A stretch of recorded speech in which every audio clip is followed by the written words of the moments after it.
sekarang juga nggak apa-apa sih. Mbak Ita, mau dibuka Mbak Ita? Kok sama gue sih bener Ini dong. yang hadir di mana aja tinggalnya Bu? Di Indonesia apa di mana Bu?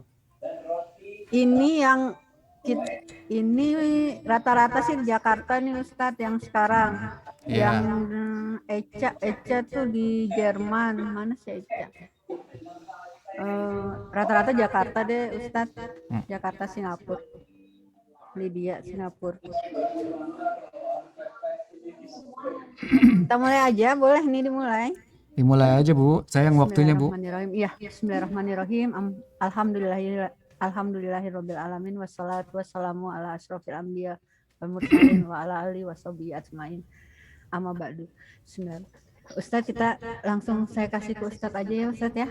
Iya, boleh silakan. Mangga silakan Ustaz, waktu dan tempat. Baik. Assalamualaikum warahmatullahi wabarakatuh. Innal hamdalillahi nahmaduhu wa nasta'inuhu wa nastaghfiruh. Wa na'udzu billahi min syururi anfusina wa min sayyiati a'malina. Man yahdihillahu fala mudilla lahu wa may yudlil fala hadiyalah. Asyhadu an la ilaha illallah wahdahu la syarika lah wa asyhadu anna Muhammadan abduhu wa rasuluh. Allahumma salli ala Muhammad wa ala alihi wa ashabihi wa man tabi'ahum bi ihsanin ila yaumiddin.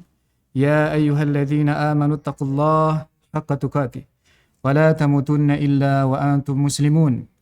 Ya ayyuhan nasu taqu rabbakumul ladzi khalaqakum min nafsin wahidah wa khalaqa minha zawjaha wa batha minhuma rijalan katsiran wa nisaa'a wattaqullaha alladzi tasaaluna bihi wal arham innallaha kana 'alaikum raqiba. Ya ayyuhalladzina amanu taqullaha wa qulu qawlan sadida yuslih lakum a'malakum wa yaghfir lakum dhunubakum wa may yuti'illaha wa rasulahu faqad faza fawzan 'azima. Amma ba'd. Fa inna asdaqal hadithi kitabullah wa khairal hadyi hadyu Muhammadin sallallahu alaihi wasallam. Wa syarrul umuri muhdatsatuha wa kullu muhdatsatin bid'ah wa kullu bid'atin dhalalah wa kullu dhalalatin finnar. Ibu-ibu sekalian yang semoga senantiasa dimuliakan oleh Allah, yang mudah-mudahan senantiasa dilindungi oleh Allah Subhanahu wa taala di dunia maupun di akhirat. Kita bersyukur kepada Allah pada siang hari ini kita diberikan kesempatan, kita diberikan taufik untuk sama-sama bermajelis dalam rangka thalabul ilmi, dan mudah-mudahan apa yang kita agendakan, yang kita ikuti hari ini bisa membuat jalan kita menuju surga menjadi lebih mudah. Sebagaimana yang disabdakan oleh Rasulullah sallallahu alaihi wasallam, "Man salaka tariqan yaltamisu fihi ilman, sahalallahu lahu bihi tariqan ila jannah." Siapa yang menempuh suatu jalan dalam rangka mencari ilmu agama, maka Allah akan mudahkan dengannya jalan menuju surga, ya. Jadi ingat ibu-ibu, tujuan kita menuntut ilmu untuk apa, Bu? Untuk mencari surga, ya Ibu ya, agar kita mendapatkan rahmat Allah, mendapatkan ridha Allah, yang dengan itu kita diberikan hadiah, anugerah, karunia yang begitu besar, yang menjadi tujuan seluruh orang-orang yang beriman, yakni mendapatkan surganya Allah dan dilindungi dari azabnya, dari neraka Allah Subhanahu wa ta'ala. Baik, sebagaimana yang diminta bahwa materi kajian kita pada siang hari ini adalah sunnah-sunnah Nabi sehari-hari, ya. Dan insya Allah materi ini akan saya ambil dari kitab, namanya adalah As-Sunanul Yaumiyah. Artinya adalah sunnah sehari-hari, ya, yang ditulis oleh Abdullah bin Hamud Al-Farih. Dan perlu ibu-ibu semua ketahui bahwa materi tentang As-Sunan Al-Yaumiyah atau sunnah-sunnah sehari-hari itu panjang sekali sebetulnya Ibu ya, dan tidak akan selesai walaupun dibahas sampai 4 jam, 3 jam itu juga nggak akan habis. Jadi pada kesempatan siang hari ini kita hanya akan membahas sebagian saja ya. Baik, kita mulai dari memahami apa yang dimaksud dengan sunnah, Bu ya. Jadi jangan sampai gagal faham atau salah faham maksud dari sunnah itu sendiri. Ya, kalau kita definisikan sunnah secara bahasa, maka maksudnya adalah at-tariqah, maksudnya adalah as-sirah. Jadi sunnah artinya itu adalah kebiasaan. Sunnah itu artinya adalah budaya. Ya, kalau secara bahasa. Jadi kalau ada seseorang misalnya kebiasaannya adalah bangun jam 4 pagi atau jam 4 subuh, maka dikatakan bangun jam 4 pagi itu adalah sunnahnya si fulan atau sunnahnya si A, itu secara bahasa, ya. Nah, adapun sunnah secara istilah, maka di sini tergantung kita mendefinisikannya menurut istilah siapa. Karena istilah menurut ulama ahli fikih, menurut ulama ahli usul, ya usul fikih, kemudian istilah menurut ulama-ulama ahli hadis itu berbeda-beda. Ya, jadi tergantung kita maknai sunnah itu berdasarkan istilah di dalam cabang ilmu apa, ya. Nah, adapun yang akan kita bahas pada kesempatan siang hari ini itu adalah sunnah menurut ulama salaf dan sunnah menurut ulama ahli fikih, ya. Adapun yang dimaksud dengan sunnah, yang saya maksud tadi sunnah menurut para salaf, ya, maksudnya adalah suatu cara di dalam beribadah. Berarti kalau dalam hal ini sunnah yang kita maksud adalah segala apapun itu yang sesuai dengan kitabullah, yang sesuai dengan sunnah Rasulullah sallallahu alaihi wasallam serta para salafu as-salih, yakni para sahabat radhiyallahu anhum dan juga generasi yang saleh berikutnya, itu yang kita maksud dengan sunnah, ya. Maka contoh ya Ibu, ya, salat zuhur, ya, salat zuhur itu adalah ajaran yang sesuai dengan kitab dan ajaran yang sesuai dengan tuntunan Nabi. Maka dari definisi ini salat zuhur disebut sebagai sunnah, ya. Atau contoh yang lain misalkan haji, ya. Haji itu adalah suatu ibadah yang sesuai dengan tuntunan kitab, sesuai dengan tuntunan sunnah. Maka dikatakan haji itu adalah sunnah Nabi, ya. Itu kalau kita maknai sunnah dengan makna yang biasa dimaksud oleh para salaf, ya. Maka sunnah berarti ada yang hukumnya wajib dan ada yang hukumnya anjuran.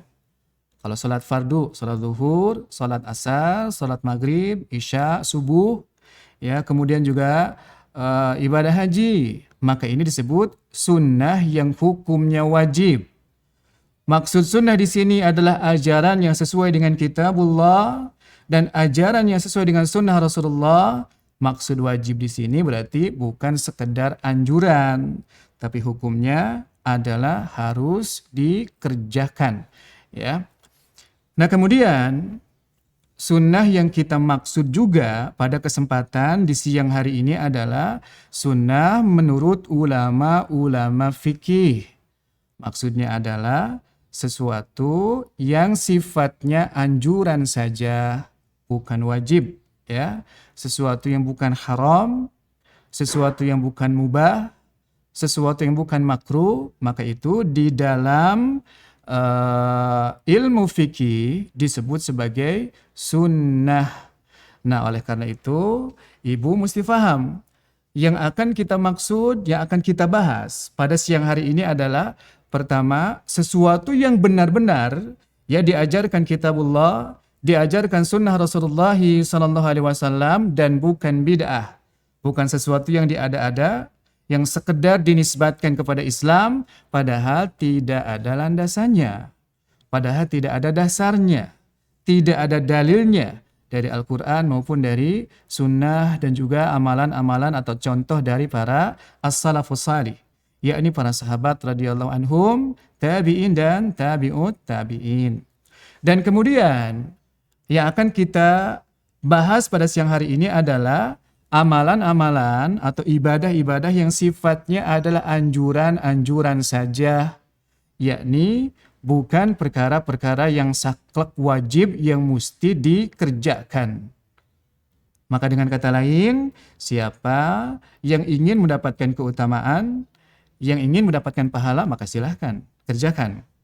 Dan siapa yang tidak tertarik, maka dia yang tidak mengerjakan, yang tidak melaksanakan, maka dia tidak berdosa, ya, tidak terancam dengan murkanya Allah, tidak terancam dengan azabnya Allah Subhanahu wa taala, ya. Jadi mudah-mudahan difahami dulu ya Ibu ya, maksud sunnah yang kita maksud pada siang hari ini. Nah, yang tidak kita sebutkan adalah sunnah menurut ulama hadis dan sunnah menurut ulama usul fikih. Karena memang sunnah menurut dua istilah ini tidak kita maksud pada siang hari ini dan itu bukan pembahasannya, ya. Ibu-ibu yang semoga dimuliakan oleh Allah Subhanahu wa taala, para salaf, yakni maksudnya adalah para pendahulu kita yang salih, khususnya adalah dari kalangan para sahabat radhiyallahu anhum. Mereka betul-betul sangat semangat sekali untuk menjaga, ya, untuk merutinkan apa yang menjadi ajaran Rasulullah SAW, walaupun sifatnya hanya anjuran saja, bukan wajib. Ya, kita berikan contoh. Ini ada suatu hadis yang diriwayatkan oleh Al-Imam Muslim, ya. Ummu Habibah mengatakan, sami'tu Rasulullah sallallahu alaihi wasallam yaqul, man shalla itsnatai asyrata rak'atan fi yaumin wa lailatin bunya lahu bihinna baitun fil jannah. Barang siapa yang satu hari satu malam dia salat sunnah sebanyak 12 rakaat, maksudnya adalah salat rawatib, ya, maka Allah akan membangunkan sebuah istana di surga disebabkan karena amalan tersebut. Maka Ummu Habibah yang meriwayatkan hadis ini, beliau mengatakan, "Fama taraktuhunna mundu sami'tuhunna min Rasulillah sallallahu alaihi wasallam." Kata beliau, aku tidak pernah meninggalkan amalan ini semenjak aku mendengar dari Rasulullah sallallahu alaihi wasallam. Padahal salat rawatib itu menjadi kesepakatan para ulama, ini hukumnya anjuran. Yang mengerjakan mendapatkan pahala dan meninggalkannya dia tidak mendapatkan ancaman, ya. Tidak terancam dengan azab, tidak terancam dengan murkanya Allah Subhanahu wa taala, ya.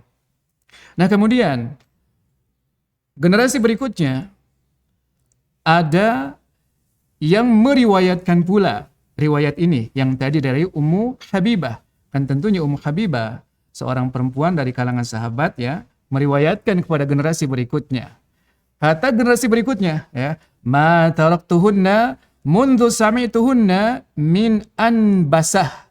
Ya, dari Ummu Habibah, kemudian kepada Anbasah, kemudian dari Amru bin Aus. Nah, kata Amru bin Aus yang mendengar dari Anbasah dan Anbasah mendengar dari Ummu Habibah. Kata beliau, ma taraktuhunna mundu sami'tuhunna min Anbasah. Aku tidak pernah meninggalkan amalan ini, yakni salat rawatib sebanyak 12 rakaat dalam satu hari satu malam semenjak aku mendengarnya dari Anbasah. Kemudian berikutnya, Nu'man bin Salim, ya, mendengar dari Amru bin Aus. Tadi Amru bin Aus mendengar dari Anbasah, Anbasah dari Ummu Habibah, Ummu Habibah dari Rasulullah sallallahu alaihi wasallam. Nu'man mengatakan, ma taraktuhunna mundu sami'tuhunna min Amr ibn Ausin. Aku tidak pernah meninggalkan amalan ini, yakni salat 12 rakaat dalam satu hari satu malam, yakni salat rawatib, semenjak aku mendengarnya dari Amru bin Aus, ya. Dan begitulah para salaf. Mereka sangat menjaga apa yang menjadi ajaran Rasulullah SAW tanpa membedakan mana yang wajib dan mana yang anjuran. Jadi prinsipnya, selagi mereka mampu untuk menjaganya, mengamalkannya dengan maksimal, maka anjuran itu bukanlah alasan untuk ditinggalkan, ya. Maka berbeda nih dengan orang-orang di zaman kita, ya. Kalau orang-orang di zaman kita, mereka berusaha untuk mengetahui mana yang wajib dan mana yang sunnah, artinya mana yang anjuran, itu supaya dia bisa memilah dan memilih mana yang dia kerjakan dan mana yang boleh dia tinggalkan dan tidak berdosa. Ya, berbeda sekali semangatnya antara kita dengan para pendahulu kita yang salih. Kemudian di dalam hadis yang diriwayatkan oleh Al-Bukhari ya dan juga Muslim, diriwayatkan bahwa ya dari Ali radhiyallahu anhu ya, disebutkan bahwa Fatimah itu mengeluhkan bahwa tangannya itu rusak-rusak ya, disebabkan karena alat untuk menggiling ya. Karena istri-istri para sahabat mereka dahulu begitu giat ya bekerja membantu pekerjaan rumah suaminya ya, ada yang nyariin rumput, ada yang membuat adonan roti begitu ya. Intinya tangannya rusak lah, tidak mulus ya. Sehingga sehingga Fatimah istrinya Ali radhiyallahu anha mengeluhkan hal itu. Datanglah Fatimah ke rumahnya Rasulullah sallallahu alaihi wasallam karena Fatimah mendengar bahwa Rasulullah mendapatkan tawanan perang. Sehingga harapannya kalau nanti datang kepada Rasulullah nanti akan diberikan budak begitu ya, yang bisa meringankan beban-beban Fatimah di rumah saat membantu Ali radhiyallahu anhu yang merupakan suaminya. Datanglah ke rumah Rasulullah sallallahu alaihi wasallam, ternyata Rasulullah tidak berada di rumah dan yang ada di rumah adalah Aisyah radhiyallahu anha, ya Ummul Mukminin, istrinya Rasulullah sallallahu alaihi wasallam, putrinya Abu Bakar As-Siddiq. Lantas Fatimah mengutarakan hajatnya, kebutuhannya yang ingin disampaikan kepada Rasulullah sallallahu alaihi wasallam. Maka singkat cerita, akhirnya Rasulullah sallallahu alaihi wasallam mendatangi rumahnya Ali, ya, mendatangi rumahnya Fatimah. Saat itu sudah malam, Ali dan Fatimah sudah berbaring di kasurnya, di kamar mereka. Rasul pun minta izin masuk dan setelah masuk mendekati mereka berdua, kata Nabi, diam di tempat kalian, ya di tempat tidur kalian. Lantas kata Nabi, maukah aku ajari kalian dengan sesuatu yang lebih berharga, ya, dengan sesuatu yang lebih baik dari apa yang kalian minta. Tadi kan minta pembantu ya, minta seorang hamba sahaya. Kata Rasulullah, idza akhadtuhuma madaji'akuma. Kalau kalian berdua sudah berbaring, sudah berada di tempat tidur kalian, antukabbirallaha arba'an wa thalathina, maka hendaklah sebelum tidur kalian membaca takbir sebanyak 34 kali. Wa tusabbihahu thalathan wa thalathina, dan hendaklah kalian bertasbih membaca subhanallah sebanyak 33 kali. Wa tahmadahu thalathan wa thalathin, dan hendaklah kalian membaca hamdalah ya alhamdulillah sebanyak 33 kali. Fahuwa khairun lakuma min khadimin, maka itu semuanya lebih baik bagi kalian daripada seorang pembantu ya. Nah, lantas kata Ali radhiyallahu anhu, ma taraktuhu mundu sami'tuhu minan nabi sallallahu alaihi wasallam. Semenjak aku mendengar petuah ini, ajaran ini, sunnah ini dari Rasulullah sallallahu alaihi wasallam, maka aku tidak pernah meninggalkannya sama sekali sepanjang hidupku. Qila lahu, bahkan ditanyakan kepada Ali, wala lailata sifin.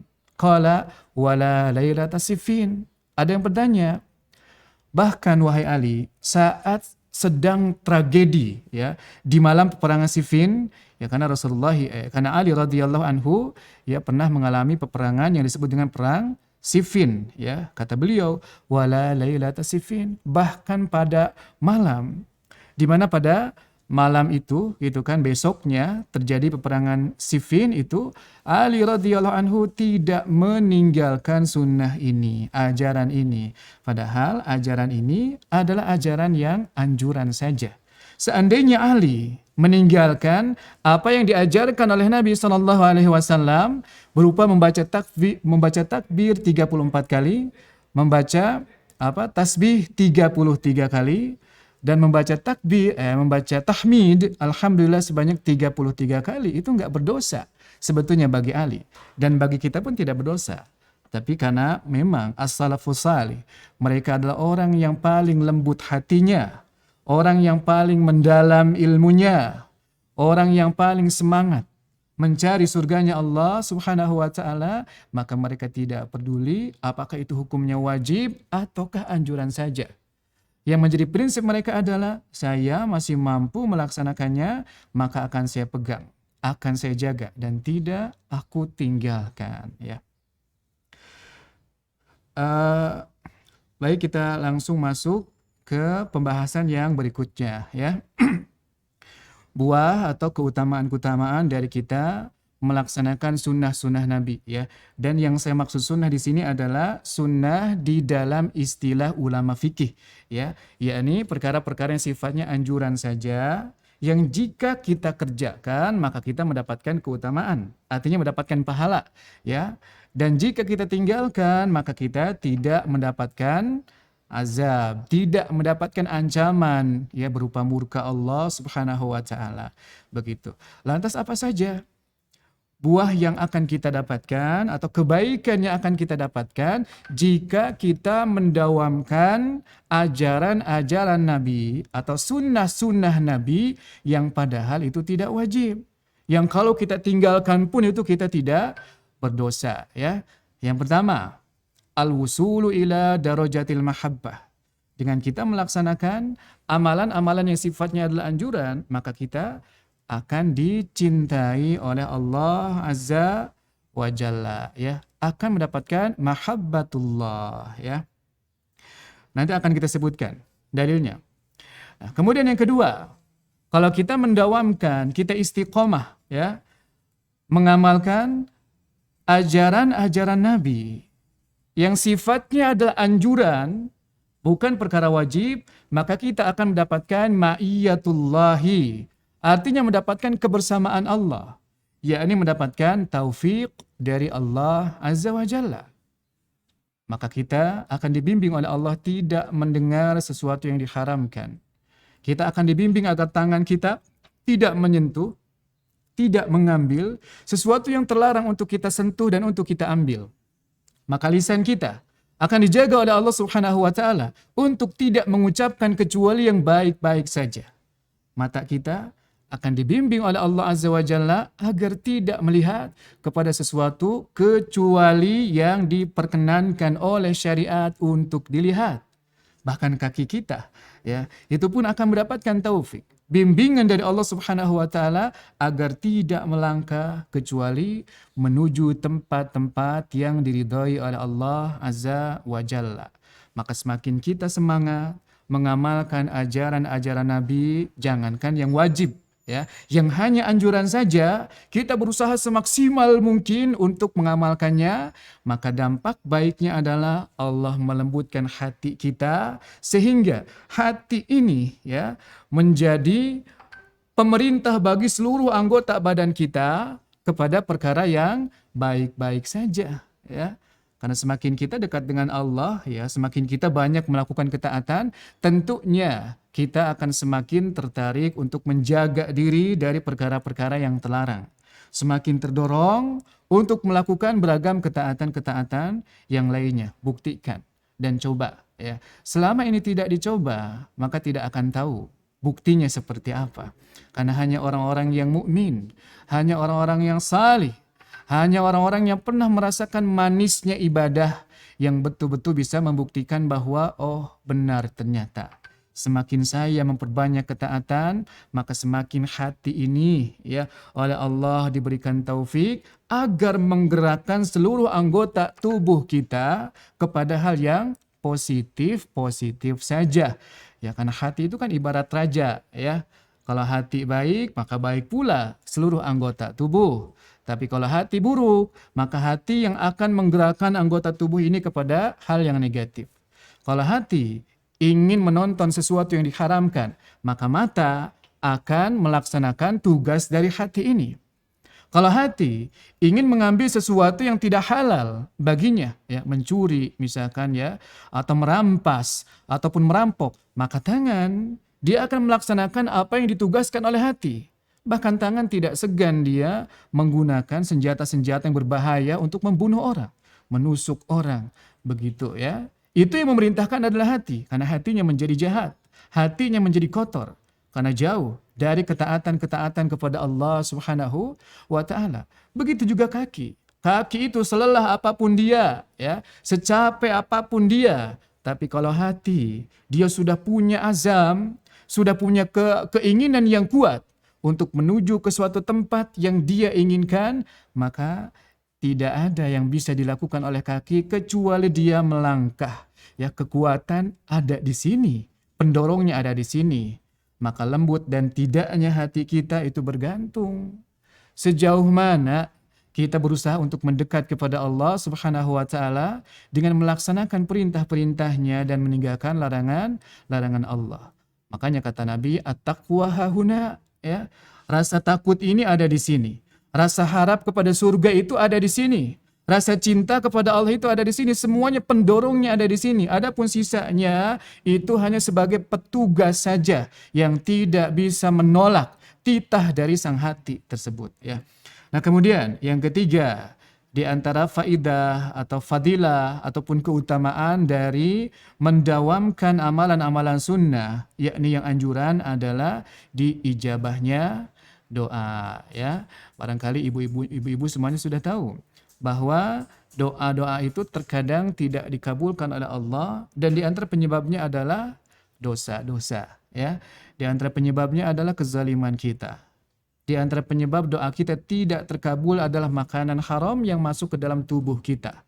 Minuman haram yang masuk ke dalam tubuh kita. Bahkan pakaian haram yang kita kenakan itu seringkali membuat doa-doa kita tidak mustajab, tidak dikabulkan oleh Allah Subhanahu wa taala. Maka para nabi, mereka doanya tidak pernah tertolak, ya, karena mereka adalah orang-orang yang paling saleh, paling dekat kepada Allah Subhanahu wa taala, paling menjaga syariat-syariat Allah Azza wa Jalla.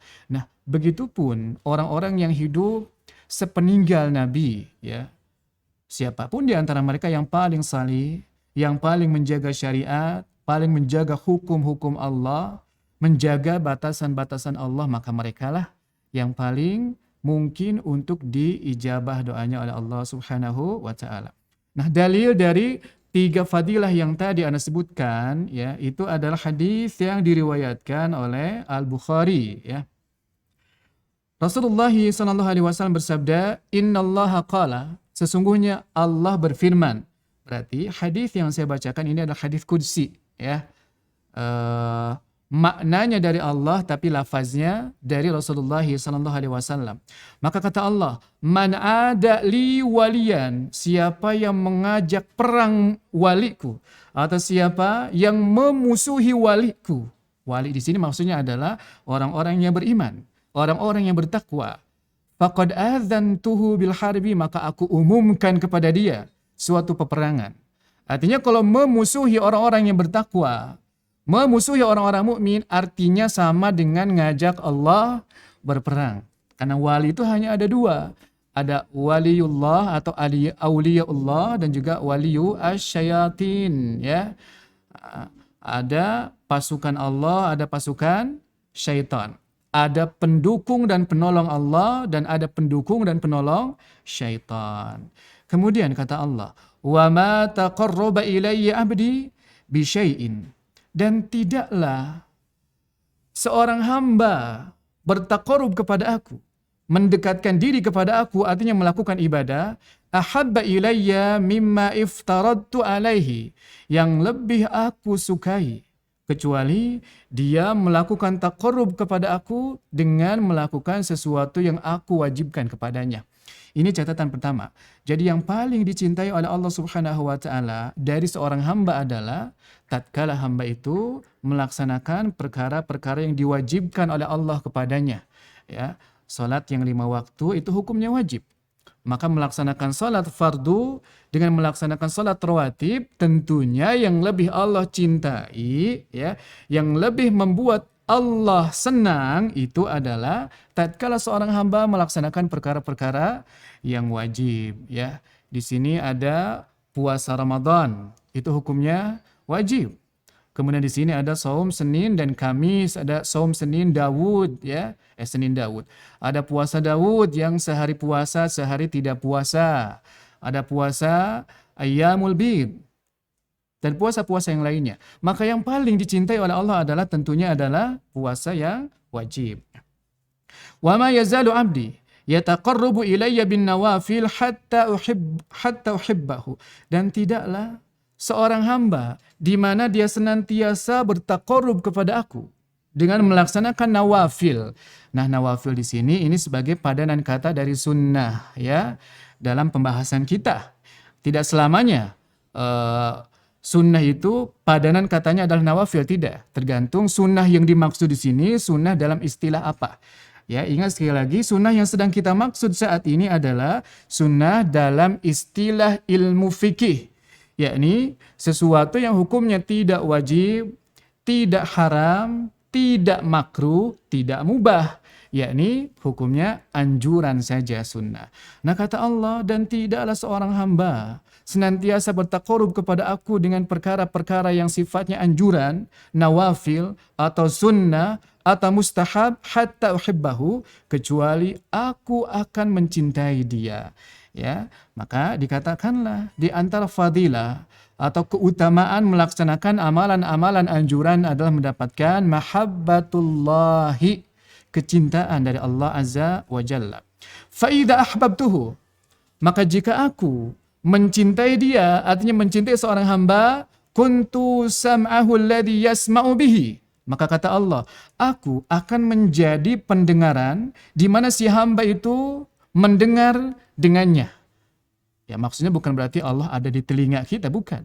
Tapi maksudnya adalah sebagaimana yang saya jelaskan di awal, bahwa Allah akan memberikan taufik, bimbingan kepada telinga kita, sehingga telinga ini tidak mau mendengar kecuali sesuatu yang diridhai oleh Allah Azza wa Jalla. Dan itu tergantung hati. Ya. Hati ini meminta telinga untuk mendengarkan apa? Kalau hati menginginkan untuk mendengar sesuatu yang terlarang, seperti lagu-lagu, musik-musik misalkan, maka telinga hanya akan manut saja kepada hati. Ya. Nah sebaliknya jika hati ini, dia memerintahkan kepada pendengaran, kepada telinga untuk mendengarkan lantunan Al-Quran, mendengarkan ceramah, mendengarkan nasihat-nasihat, ya, dan mendengarkan hal-hal positif lainnya, maka telinga tidak bisa tawar-menawar. Dia akan melakukan apa yang diperintahkan oleh hati, ya. Wa basaruhu alladhi yubsiru bihi, maka kata Allah, siapapun yang senantiasa mendawamkan amalan-amalan anjuran, maka aku akan menjadi pandangannya. Yang dengan itu hamba tersebut melihat. Sekali lagi, bukan berarti Allahnya ada di sini, bukan. Tapi Allah memberikan taufik kepada hamba tersebut sehingga matanya tidak dipergunakan dalam perkara-perkara yang haram. Mata hanya dipergunakan untuk melihat kepada sesuatu yang diridhai oleh Allah Subhanahu wa taala. Wa rizlahu wa yadahu allati yabtishu biha, dan aku pun akan menjadi tangannya, di mana dengan tangan itulah seseorang menyentuh, ya, menyentuh segala sesuatu dengan tangan. Ya, tentunya kalau tangan mendapatkan hidayah dari Allah, maka tangan tersebut tidak akan menyentuh perkara yang terlarang. Laki-laki yang bukan mahram bagi si perempuan, maka dia tidak akan berani menyentuh perempuan yang bukan mahram. Begitupun sebaliknya. Ya. Seseorang yang mengetahui larangan mengambil harta orang lain tanpa ridha si pemiliknya, maka dia tidak akan menyentuh barang tersebut. Makanan itu, harta tersebut pantang bagi dia, karena dia telah mendapatkan taufik dari Allah Subhanahu wa taala. Wa rijlahu allati yamshi biha, dan aku akan menjadi kaki baginya, di mana dia akan melangkah menggunakan kaki itu. Ya. Jadi kaki yang telah mendapatkan taufik, dia hanya akan melangkah ke tempat-tempat yang diridhai oleh Allah Subhanahu wa taala. Laki-laki dia menggunakan kakinya untuk sholat berjamaah ke masjid. Ya. Laki-laki dia menggunakan kakinya untuk mencari ma'isyah, mencari penghidupan, untuk menafkahi istri dan juga anaknya. Laki-laki dia akan amanah menjaga kakinya agar tidak melangkah kepada tempat-tempat yang bisa mendatangkan murkanya Allah Subhanahu wa taala. Begitu juga perempuan. Ya, perempuan kata Allah, waqarna fi buyutikunna, diamlah kalian di rumah-rumah kalian.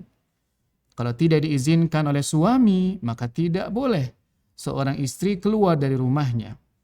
Kalau yang didatangi adalah tempat-tempat yang campur baur antara laki-laki dan perempuan, maka baginya tidak boleh melangkahkan kakinya ke tempat tersebut.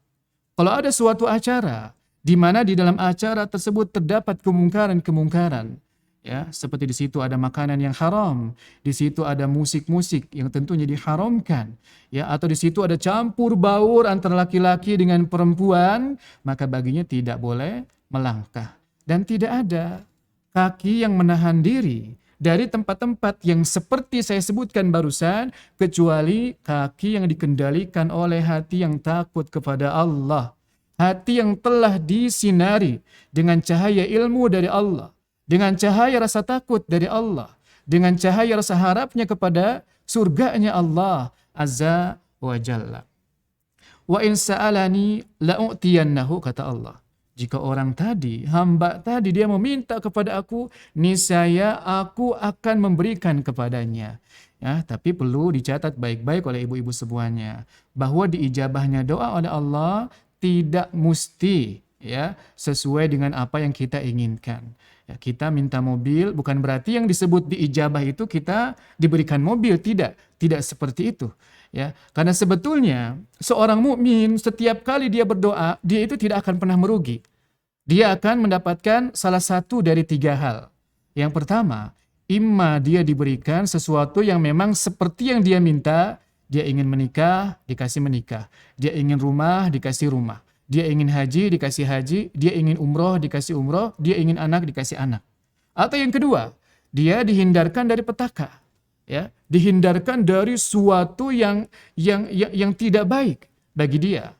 Misalkan dia minta mobil, tapi bisa jadi mobil nggak dikasih, tapi dia diselamatkan oleh Allah dari kecelakaan mobil. Ya, bisa jadi seperti itu. Tidak tertubruk mobil misalkan dan lain sebagainya.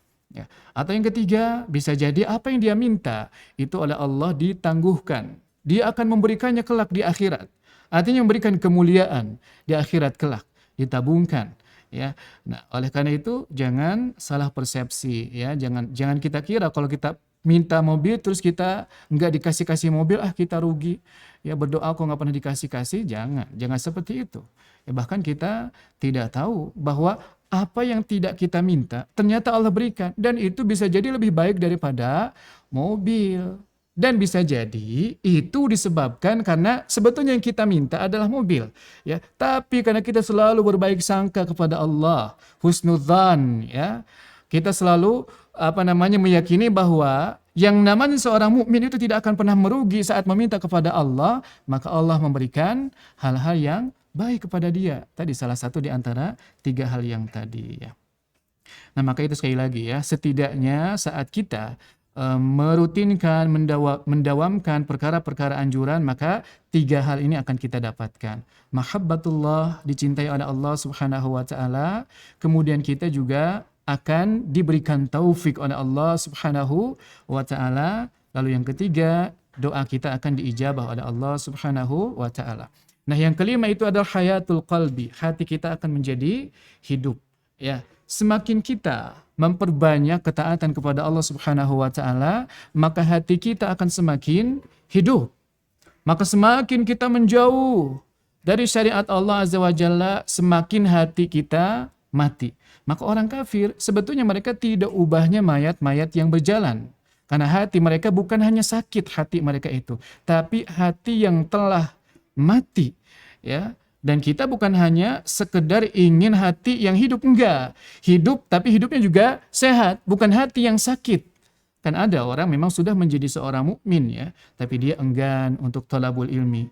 Dia malas untuk melakukan amalan-amalan salih. Memang dia bukan orang yang kafir. Maka dikatakan orang yang seperti itu, dia hatinya memang hidup, tapi hatinya berpenyakit. Begitu, ya. Nah, untuk menghilangkan penyakit-penyakit ini, maka kita mesti memaksakan diri untuk membersihkannya, ya. Karena kalau kita tidak memaksakan diri, maka kita tidak bisa melawan syahwat kita. Karena syahwat manusia umumnya itu bertentangan dengan ibadah. Subuh hari, ya, syahwat kita pengennya kan tidur, ya.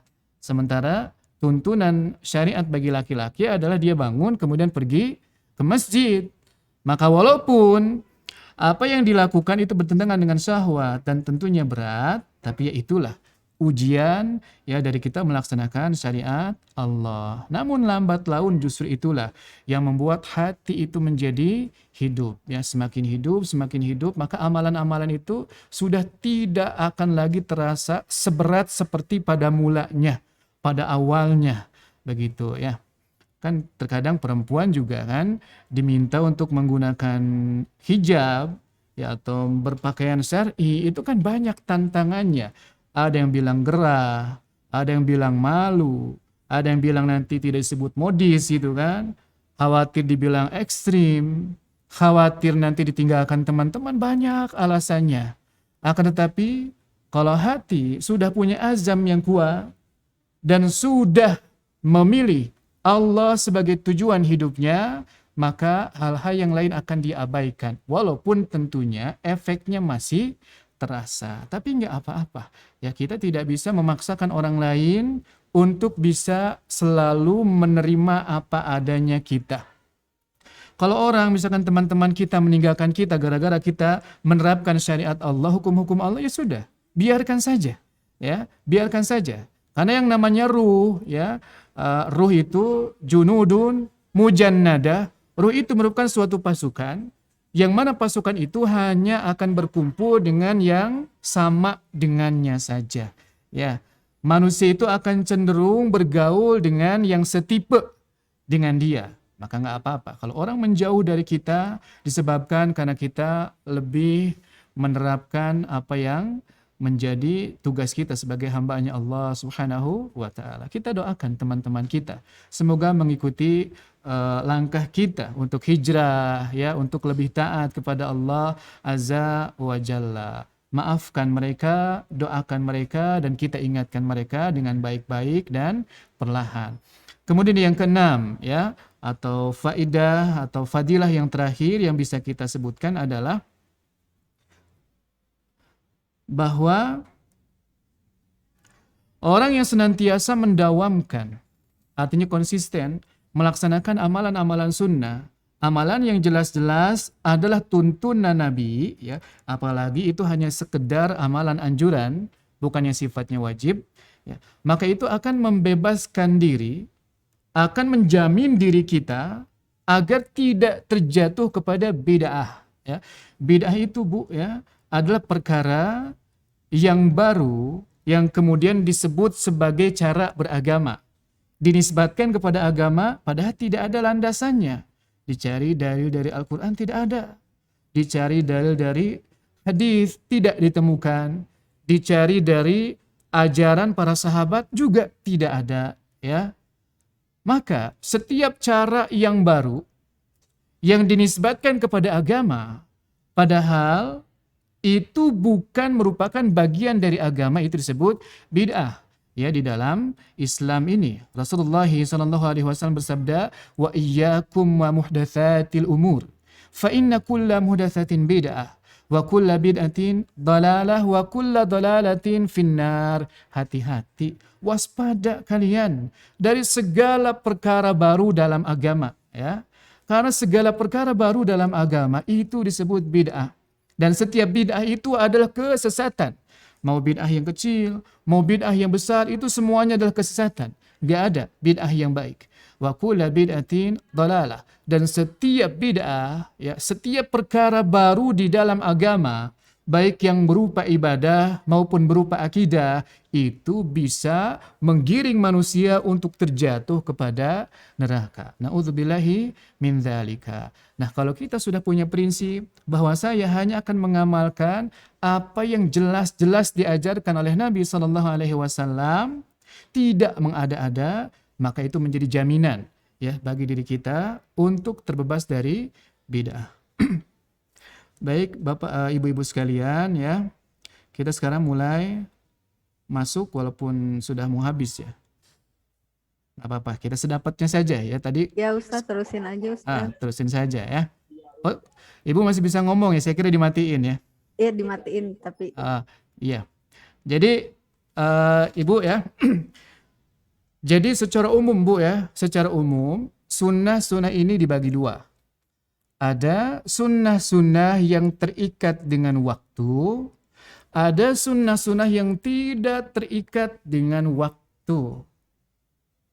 Dan sunnah yang sebagiannya akan kita bahas pada kesempatan kali ini adalah as-sunanul mauqutah.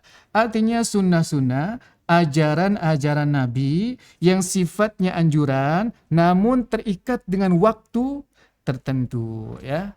Nah, kalau kita rinci lagi, Bu, ya, sunnah-sunnah yang terikat dengan waktu itu bisa kita bagi, ya. Sunnah yang dilakukan sebelum fajar, sebelum waktu subuh, ya. Kemudian sunnah yang dilakukan pada waktu fajar, berarti sudah masuk waktunya subuh. Lalu ada sunnah pada waktu duha, ada sunnah pada waktu zuhur, ada sunnah pada waktu asar, ada sunnah pada waktu maghrib, ada sunnah pada waktu isya. Ya, jadi dari bangun tidur sampai kita tidur lagi, ada sunnah-sunnah, anjuran-anjuran yang itu dianjurkan oleh Rasulullah SAW, yang mana amalannya tidak bisa dipindah dari waktu ini kepada waktu yang lainnya, ya. Sayangnya kan waktu kita terbatas, nggak mungkin seluruh waktu yang 7 ini kita bahas, ya. Kita akan bahas yang pertama saja dulu, yakni sunnah-sunnah yang diajarkan Nabi yang perlu kita lakukan saat kita bangun tidur, ya. Jadi kita mulai dari bangun tidur dulu, Bu, ya, dari sebelum fajar, ya. Baik. Sunnah yang diajarkan oleh Rasulullah SAW yang dianjurkan untuk kita lakukan sebelum fajar itu pun dibagi dua lagi, Ibu, ya. Yang pertama berkaitan dengan bangun tidur itu sendiri. Yang kedua berkaitan dengan qiyamul lail, ya, atau salat tahajud kalau Ibu bilang, ya. Saya ulangi lagi. Sunnah yang kita lakukan saat kita bangun tidur atau saat sebelum fajar, sebelum waktunya subuh, itu kita bagi lagi menjadi dua, biar mudah pembahasannya. Yang pertama adalah apa yang kita lakukan tepat setelah kita bangun tidur, kemudian nanti apa yang kita lakukan saat kita qiyamul lail atau tahajud. Baik, yang pertama, ya, penulis mengatakan yang disunahkan oleh Rasulullah SAW pada saat kita bangun tidur adalah yashusu fahu bisiwaki ay yudallikuhu bisiwaki, ya, menggosok gigi. Nah, di sini siwak itu artinya menggosok gigi. Boleh menggunakan akar pohon yang seperti dahulu dipakai oleh Rasulullah SAW yang biasa dijual, ya, akar pohon yang lembut yang biasa digosok-gosokkan ke gigi kita. Ya, itu adalah alat untuk siwak. Jadi siwak itu bukan alatnya, siwak itu adalah perbuatannya. Siwak itu menggosok, artinya menggosok gigi. Ya, maka boleh dengan alat yang seperti dipakai oleh Rasulullah SAW, boleh juga dengan alat-alat yang modern, ya, seperti sikat gigi yang biasa kita pergunakan sehari-hari, ya. Bisa menggunakan pasta gigi atau sikat giginya saja, yaitu bebas. Yang penting tujuannya tercapai. Tujuannya adalah membersihkan gigi kita. Dari Hudzaifah radhiyallahu anhu, ini adalah hadis yang diriwayatkan oleh Al-Bukhari dan juga Muslim. Kana Nabi sallallahu alaihi wasallam idza arada an yanama qala. Salah baca, ya. Dalam hadis yang diriwayatkan oleh Al-Bukhari dan juga Muslim, ya. Dari Hudzaifah, kana Nabi sallallahu alaihi wasallam idza qama minal laili yashusu fahu bisiwaki. Adalah Rasulullah sallallahu alaihi wasallam biasanya kalau Nabi bangun dari tidurnya, maka Nabi akan yashusu, ya, menggosok-gosok mulutnya bisiwaki, dengan menggunakan siwak. Dan hadis yang diriwayatkan oleh Imam Muslim, kana Rasulullah sallallahu alaihi wasallam idza qama liyatahajjad yashusu fahu bisiwaki. Adalah Rasulullah sallallahu alaihi wasallam jika beliau bangun tidur untuk melakukan tahajud, salat malam, salat yang didahului oleh tidur terlebih dahulu, maka beliau biasanya adalah menggosok giginya, ya, menggunakan siwak. Itu yang pertama, menggosok gigi. Jadi menggosok gigi, Ibu, ya, ketika kita bangun tidur jangan sekedar diniatkan untuk bersih-bersih, enggak. Karena innamal a'malu binniyat. Wa innama likulli imri'in ma nawa. Segala amal itu pasti disertai niat. Dan setiap orang mendapatkan sesuatu itu berdasarkan apa yang ia niatkan. Kalau ibu gosok gigi ya, dan tujuannya hanya untuk bersih-bersih saja, maka itulah manfaat yang ibu dapatkan. Tidak mendapatkan pahala dari Allah Subhanahu wa taala. Karena untuk mendapatkan pahala dari Allah itu mutlak harus memiliki niat. Artinya di dalam hati kita memiliki maksud, di mana gosok gigi itu kita maksudkan untuk melaksanakan ajaran atau tuntunan Rasulullah SAW, bukan sekedar rutinitas bersih-bersih karena tidak merasa nyaman, misalkan kalau mulut kotor ya, atau khawatir nanti berbicara dengan orang lain bau, bukan itu niat utama kita. Ya, itu justru kita sebut sebagai manfaat sampingan selain kita mendapatkan pahala dari Allah Azza wa Jalla. Jadi jangan dibalik. Niat utama saya bersih-bersih, tapi lumayan dapat pahala juga. Enggak begitu. Karena seorang muslim selalu menjadikan akhirat sebagai tujuannya. Sementara dunia, wala tansa nasibaka minad dunya. Dunia itu sekedar jangan dilupakan saja. Ya. Nah kemudian yang kedua, ya, membaca zikir atau doa-doa yang diajarkan oleh Rasulullah SAW saat bangun dari tidur. Di dalam hadis yang diriwayatkan oleh Al-Bukhari dan juga Muslim, ini dari Hudzaifah ya, ia mengatakan kana Nabi SAW idza arada an yanam qala bismikallahumma amutu wa ahya. Nabi itu kalau mau tidur, Nabi akan membaca Bismika dengan menyebut nama engkau, Allahumma ya Allah, amutu, aku mati, wa ahya, dan aku hidup. Ya, karena memang tidur itu kan kematian sementara. Ya, disebut kematian sementara karena Allah mengembalikan kembali ruh kita, sehingga kita bisa terbangun kembali. Wa idza staiqadha min manamihi qala, dan jika Rasulullah SAW bangun dari tidurnya, maka Rasulullah SAW akan membaca Alhamdulillahilladzi ahyana ba'dama amatana wa ilaihin nusyur. Ya. Ini insya Allah ibu dari TK juga sudah hafal. Ya. Alhamdulillah, segala puji bagi Allah, alladzi ahyana, yang telah mematikan kami, ba'dama amatana, setelah Allah mematikan kami, wa ilaihin nusyur, dan hanya kepada Allah lah kita akan dikembalikan. Ya. Kemudian sunnah yang ketiga, yang keempat, yang kelima. Ya. Yang ketiga adalah yamsahu nauma an wajhihi, mengusap-ngusap mata ya untuk menghilangkan kantuk. Nah nanti kalau ibu nanti gosok-gosok mata bu ya, niatkan. Gosok-gosok mata ini saya niatkan untuk mendapatkan pahala. Bukan sekedar menghilangkan kantuk ya, supaya kita bisa lebih fresh lagi gitu kan, bukan. Bukan sekedar itu tujuannya ya, tapi tujuan utama setelah kita tahu ternyata itu adalah anjuran dari Nabi kita yang mulia Muhammad SAW, maka inilah yang mesti menjadi niatan utama kita. Gosok-gosok mata kita supaya kita mendapatkan pahala dari Allah Subhanahu wa taala. Yang keempat, wa yanzuru ila sama'i, kemudian kita melihat ke langit ya. Wa yaqra'ul ayatil ashri wa yaqra'ul ayatil ashra al-akhirata min surati Ali Imran. Kemudian disunahkan untuk membaca 10 ayat terakhir dari surat Ali Imran. Kalau sudah hafal boleh dari hafalan, kalau belum hafal boleh juga melihat catatan ya, melihat mushaf, melihat handphone atau melihat buku, silahkan. Apapun caranya silahkan. Yang penting disunahkan. Ini anjuran saja ya. Apa dalilnya? Dalilnya adalah hadis yang diriwayatkan oleh Al-Bukhari dan juga Muslim ya. Dari Ibnu Abbas, beliau menceritakan bahwa suatu malam Ibnu Abbas ini tidur di rumahnya Maimunah. Maimunah itu adalah istrinya Rasulullah SAW. Maimunah adalah bibinya Ibnu Abbas. Ya. Kemudian, fanama Rasulullah SAW hatta idhan tasafal laylu au qablahu biqalil au ba'dahu biqalil istayqadha Rasulullah SAW fajalasa yamsahun nauma an wajhihi biyadihi. Kemudian ketika di pertengahan malam atau sebelumnya atau setelahnya ya, Rasulullah SAW bangun ya, Rasulullah bangun pertengahan malam atau sedikit sebelumnya atau sebelumnya atau setelahnya ya. Rasulullah SAW bangun dan dilihat oleh Ibnu Abbas, kemudian Rasulullah duduk dan menggosok-gosok mata dengan tangannya ya.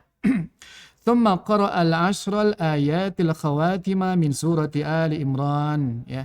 Kemudian Rasulullah SAW membaca 10 ayat terakhir dari surat Al-Imran. Nanti akan kita bacakan awalnya saja ya.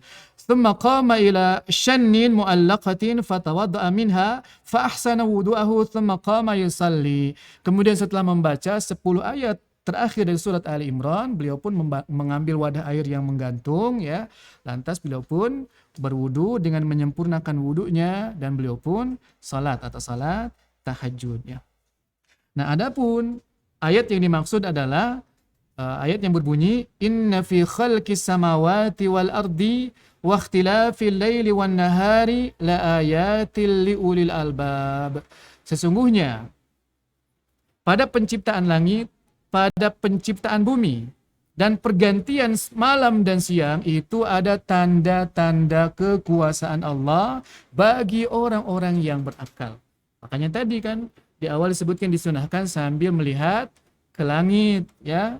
Karena memang di sini sambil melihat langit, sambil melihat bumi, lantas mengatakan, oh di situ ada tanda-tanda kemahakuasaan Allah bagi ulul albab, bagi orang-orang yang berfikir. Tapi ini anjuran saja ya. Anjuran artinya bagi yang tertarik dengan pahala yang ditawarkan oleh Allah Subhanahu wa taala maka kerjakan ya, seperti detail-detail yang dilakukan oleh Rasulullah SAW, di mana itu diriwayatkan oleh para sahabatnya, termasuk diantaranya adalah Ibnu Abbas radhiyallahu anhuma ya. Nah, berikutnya adalah ghuslul yadaini thalathan, mencuci tangan sebanyak 3 kali. Ini bukan masuk bagian wudu ya. Jadi mau wudu mau tidak, mau salat tahajud maupun tidak, kalau kita bangun dari tidur, maka disunahkan untuk mencuci tangan sebanyak 3 kali. Bahkan sebahagian ulama mengatakan hukumnya wajib, bukan anjuran. Walaupun jumhur ulama, artinya mayoritas ulama, mereka mengatakan ya mencuci tangan pas bangun tidur, hukumnya anjuran saja ya. Dalilnya adalah hadis yang diriwayatkan oleh Al-Bukhari dan juga Muslim. Dari Abu Hurairah radhiyallahu anhu bahwasanya Rasulullah sallallahu alaihi wasallam bersabda, "Idza staiqadha ahadukum min naumihi." Jika salah seorang di antara kalian bangun dari tidurnya, fala yudkhilu yadahu fil ina'i, maka jangan sekali-kali dia masukkan tangannya langsung ke tempat penampungan air, mau misalkan gayung ataupun ember gitu kan, ataupun bak mandi. Kata Nabi, jangan engkau masukkan tangan langsung ke tempat penampungan air ketika bangun tidur. Hatta yagsilaha thalathan, sampai dia mencuci tangannya terlebih dahulu sebanyak 3 kali. Fa innahu la yadri aina batat yaduhu. Karena sesungguhnya orang yang tidur itu dia tidak tahu tangan itu ada di mana ya. Tidurnya tangan itu ada di mana. Apakah ngorek-ngorek yang kotor, yang najis dan sebagainya, tidak tahu. Tapi ini bukan alasan utama ya. Kita mencuci tangan kita bukan karena najis, begitu ya. Toh kita pun kan tidak yakin bahwa tangan kita selama tidur menyentuh hal-hal yang kotor, yang jorok atau bahkan yang najis, kita tidak yakin. Sementara al-yakin la yazulu bisyaki. Perkara yang yakin itu tidak bisa hilang disebabkan karena perkara yang meragukan. Ya. Nah, sehingga yang menjadi alasan kuat mengapa kita mencuci tangan kita ketika kita bangun dari tidur, ya kita meneladani Rasulullah SAW. Karena Nabi tadi mengatakan jangan sekali-kali engkau langsung menceburkan, masukkan tangan ke dalam penampungan air kecuali dicuci dulu sebanyak 3 kali ya begini. Nah, misalkan kau pakai gayung ya atau pakai pancuran ya. Nih sekali ya, 2 kali, 3 kali begitu ya. Atau satu-satu juga nggak masalah ya. Ini dulu baru kemudian ini, atau dua-duanya langsung nggak masalah. Yang penting dicucinya 3 kali. Lalu berikutnya ya. Yang ketujuh, al-istinsyaku wal-istintharu bil ma'i thalathan. disunahkan menghirup air ke hidung dan mengeluarkan air dari hidung sebanyak 3 kali ya. Dan ini tidak ada kaitannya dengan wudhu ya. Jadi kita nih, taruhlah kita bangun tidur, kemudian kita mencuci tangan kita sebanyak 3 kali, lalu kita sebetulnya tidak ingin wudhu ya, dan kita pun tidak ingin sholat tahajud, tapi tetap disunahkan bagi orang yang bangun tidur, dia menghirup airnya ke hidung ya, kemudian mengeluarkannya, dan itu dilakukan sebanyak 3 kali. Apa dalilnya? Dalilnya adalah hadis yang diriwayatkan oleh Al-Bukhari dan juga Muslim ya. Dari Abu Hurairah radhiyallahu anhu, sesungguhnya Rasulullah sallallahu alaihi wasallam bersabda, "Idza staiqadha ahadukum min manamihi," jika salah seorang di antara kalian bangun dari tidurnya, "falyastanthir thalatha marratin, fa inna syaitana yabitu ala khayashimihi," maka hendaklah dia menyemburkan air dari hidungnya sebanyak 3 kali, karena syaitan dia bermalam di dalam hidungnya, ya, di dalam rongga hidungnya.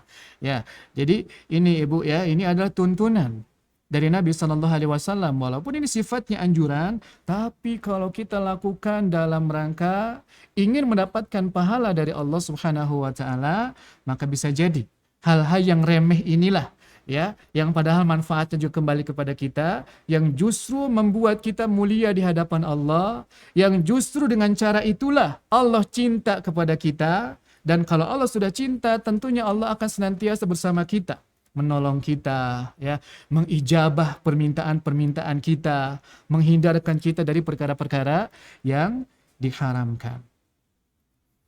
Ya, walaupun sebetulnya para ulama juga berselisih pendapat ya, apakah menghirup air ke hidung saat bangun tidur itu wajib ataukah anjuran saja. Tapi tidak perlu kita pedulikan hal ini. Yang pasti kita mesti punya prinsip ya, sesuatu yang masih di dalam batas kemampuan kita ya, maka saya akan berusaha untuk melakukannya karena Allah, karena saya ingin mendapatkan kecintaan dari Allah, ingin diberikan taufik oleh Allah Subhanahu wa Ta'ala, ingin diijabah doa saya oleh Allah Subhanahu wa Ta'ala, dan ingin dihindarkan dari rusaknya dan matinya hati, maka kerjakan tanpa kita peduli apakah ini hukumnya wajib, apakah ini hukumnya sunnah, begitu ya. Apalagi ini mudah, cuman menghirup air ke hidung begitu ya, saat kita pengen pipis gitu kan ya. Jangan lupa ya, cuci dulu tangan kita sebelum kita cebok itu ya, dan jangan lupa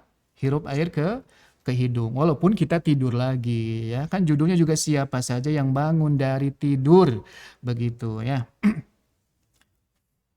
Ya, tapi ya kalau cuma sekedar terbangun saja di kasur ya, kita kan lagi tidur kadang terbangun sebentar ya, bukan niat mau bangun, ya ini nggak masalah nggak melakukan ini.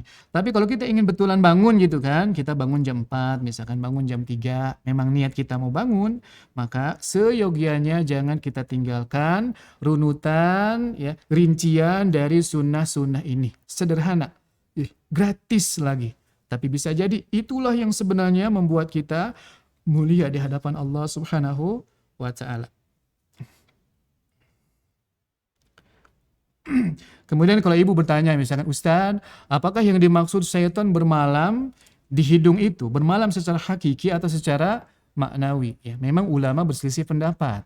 Apa yang dimaksud syaitan bermalam di hidung ya? Ada yang mengatakan itu maknawi, ada yang mengatakan memang secara hakiki syaitan ada di hidung begitu ya. Dan itu bukan pertama kalinya Nabi menyebutkan hal-hal yang seperti itu. Contohnya misalkan dalam hadis yang lain ya, yang diriwayatkan oleh Al-Bukhari dan juga Muslim.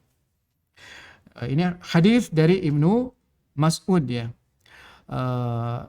Disebutkan kepada Nabi bahwa ada seseorang yang dia tidur sampai subuh. Artinya dia nggak bangun gitu kan. Dia nggak bangun untuk sholat malam, nggak bangun untuk sholat witir begitu ya. Maka kata Nabi, dzaka rajulun bala syaitanu fi udhunaihi. Orang seperti itu adalah orang yang telinganya dikencingi oleh syaitan. Berarti syaitan masuk telinga dong. Kemudian dia kencing di situ. Maka tidak heran ya kalau syaitan masuk hidung, kemudian dia bermalam di situ ya. Bahkan kita juga kalau kita nguap gitu kan, nguap kan disunahkan Rasulullah SAW untuk menahannya, ditahan gitu ya. Atau kalau tidak tertahan kita tutup dengan mulut kita.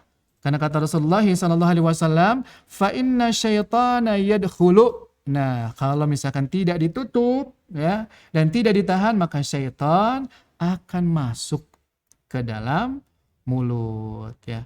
Dalam hadis yang lain kata Rasulullah, fa inna ahadakum idza qalaha dahika syaitan. Kan kalau nguap biasanya gitu kan Bu ya. Nah, kalau seseorang dia tidak menutup mulutnya, bahkan tidak ditahan, nguap begitu saja, dahika syaitanu, maka syaitan akan senang dan syaitan akan tertawa. Jadi nggak aneh ya kalau dikatakan bahwa syaitan bermalam di hidung ya. Berikutnya yang disunahkan adalah berwudu ya saat kita bangun dari tidur. Terlepas mau sholat ataukah tidak, tapi disunahkan untuk berwudu. Apa dalilnya? Dalilnya adalah hadis yang tadi ya, yang diriwayatkan oleh Ibnu Abbas, di mana beliau mengatakan, saya melihat ketika Nabi bangun, beliau mengucek-ngucek matanya, digosok-gosok, kemudian membaca 10 ayat terakhir dari surat Ali Imran ya, kemudian ke kamar mandi dan mencuci kedua tangannya, lalu menghirup air ke hidung gitu kan, lalu setelah itu berwudu ya, seperti wudu biasanya. Baik, nah sekarang kita bahas sunnah-sunnah yang berkaitan dengan wudhu ya. Nah, maksud sunnah-sunnah yang berkaitan dengan wudhu di sini adalah anjuran-anjuran yang berkaitan dengan wudhu. Kita tinggalkan pun wudhunya tetap sah. Tapi kalau kita kerjakan, maka menjadi lebih afdal ya, pahalanya menjadi lebih tinggi. Yang pertama adalah as-siwak ya, disunahkan setiap kali kita akan berwudhu, disunahkan untuk gosok gigi ya. Bisa tadi dengan ranting yang lembut itu yang dijual ya, yang biasa kita sebut siwak. Boleh juga dengan sikat gigi yang biasa kita beli ya. Boleh juga dengan jari-jari kita kalau kita tidak membawa alat. Boleh juga menggunakan ujung pakaian ya. Intinya gimana caranya tujuan itu tercapai, yakni menggosok gigi ya. Rasulullah SAW bersabda dalam hadis yang diriwayatkan oleh Al-Imam Ahmad, Khuzaimah, Al-Hakim, dan juga yang lainnya, dan ini adalah hadis yang sahih. Kata beliau, laula an asyukka ala ummati, la amartuhum bis-siwaki ma'a kulli wudu'in.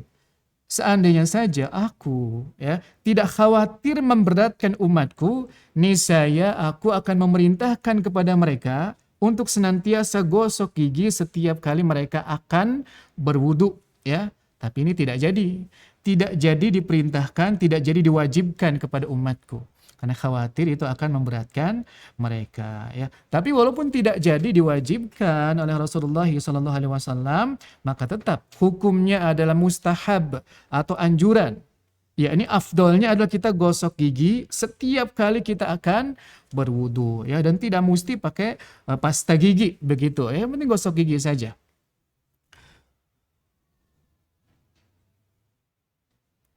Lalu berikutnya yang kedua adalah at-tasmiyah ya, membaca bismillah sebelum kita berwudu. Walaupun ya ulama khilafiyah ya, membaca basmalah itu bismillah ya, bismillah saja, bukan bismillahirrahmanirrahim, tapi cukup bismillah saja. Ada yang mengatakan wajib, ada yang mengatakan sunnah ya. Kata Rasulullah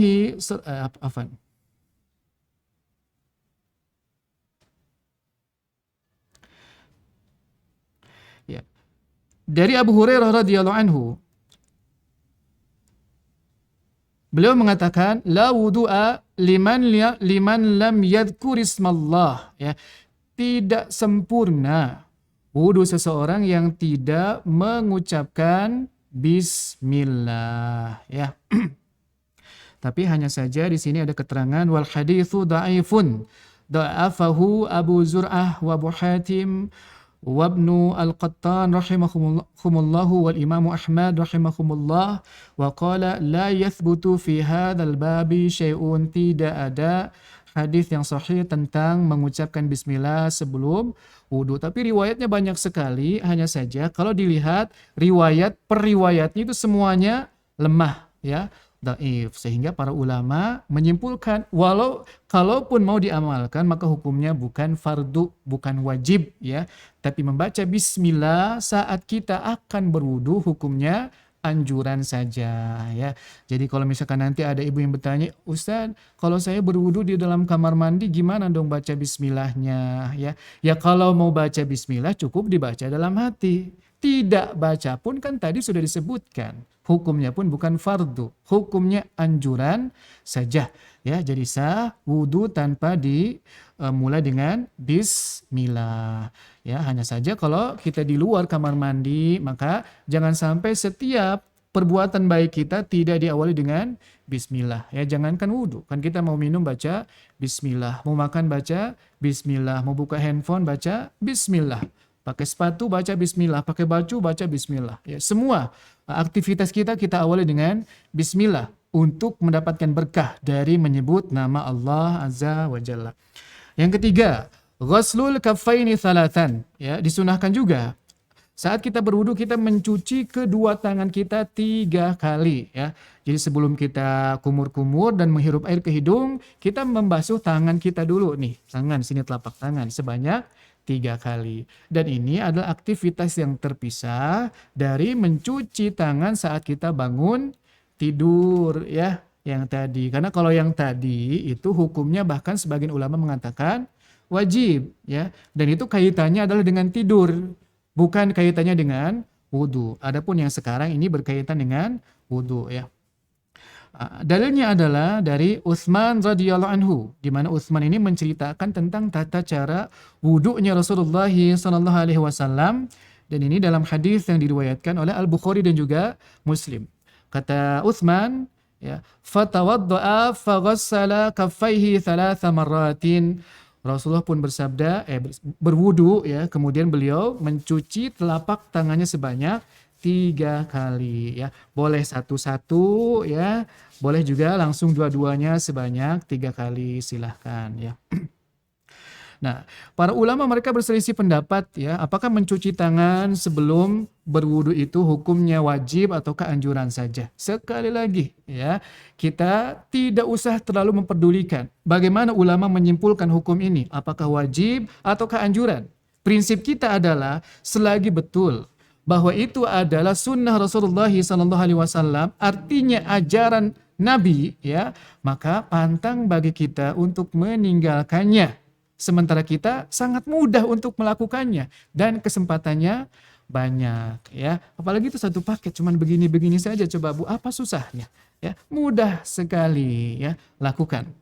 Nah, yang keempat adalah at-tayammunu fi ghuslil yadaini wal qadamaini. Mendahulukan yang sebelah kanan saat mencuci tangan dan juga saat mencuci kaki ya. Jadi ibu mendahulukan yang kanan sebelum yang kiri di dalam berwudu itu hukumnya mustahab ya, hukumnya sunnah, bukan wajib. Jadi kalau ibu misalkan berwudu ya, mendahulukan tangan kiri dulu, misalkan boleh begini gitu kan ya, atau boleh juga begini kalau dikucurkan, atau boleh begini silahkan ya.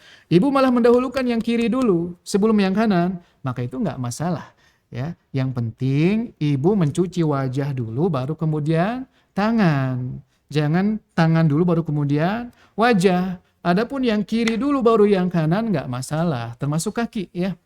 Yang kiri dulu baru yang kanan itu nggak masalah. Hanya saja yang lebih afdol ya, yang lebih utama, yang pahalanya lebih banyak adalah at-tayammun, yakni mendahulukan yang kanan, at-tayammun ya, mendahulukan yang kanan sebelum yang kiri. Hadisnya atau dalilnya adalah dari Aisyah radhiyallahu anha yang diriwayatkan oleh Al-Bukhari dan juga Muslim ya. Aisyah mengatakan, kana Nabiyyu sallallahu alaihi wasallam yu'jibuhu tayammunu fi tana'ulihi. Rasulullah sallallahu alaihi wasallam lebih suka mendahulukan yang kanan. Yang pertama fi tana'ulihi, saat memakai sandal. Ya, memakai sepatu, memakai sandal itu sunahnya yang kanan terlebih dahulu ya.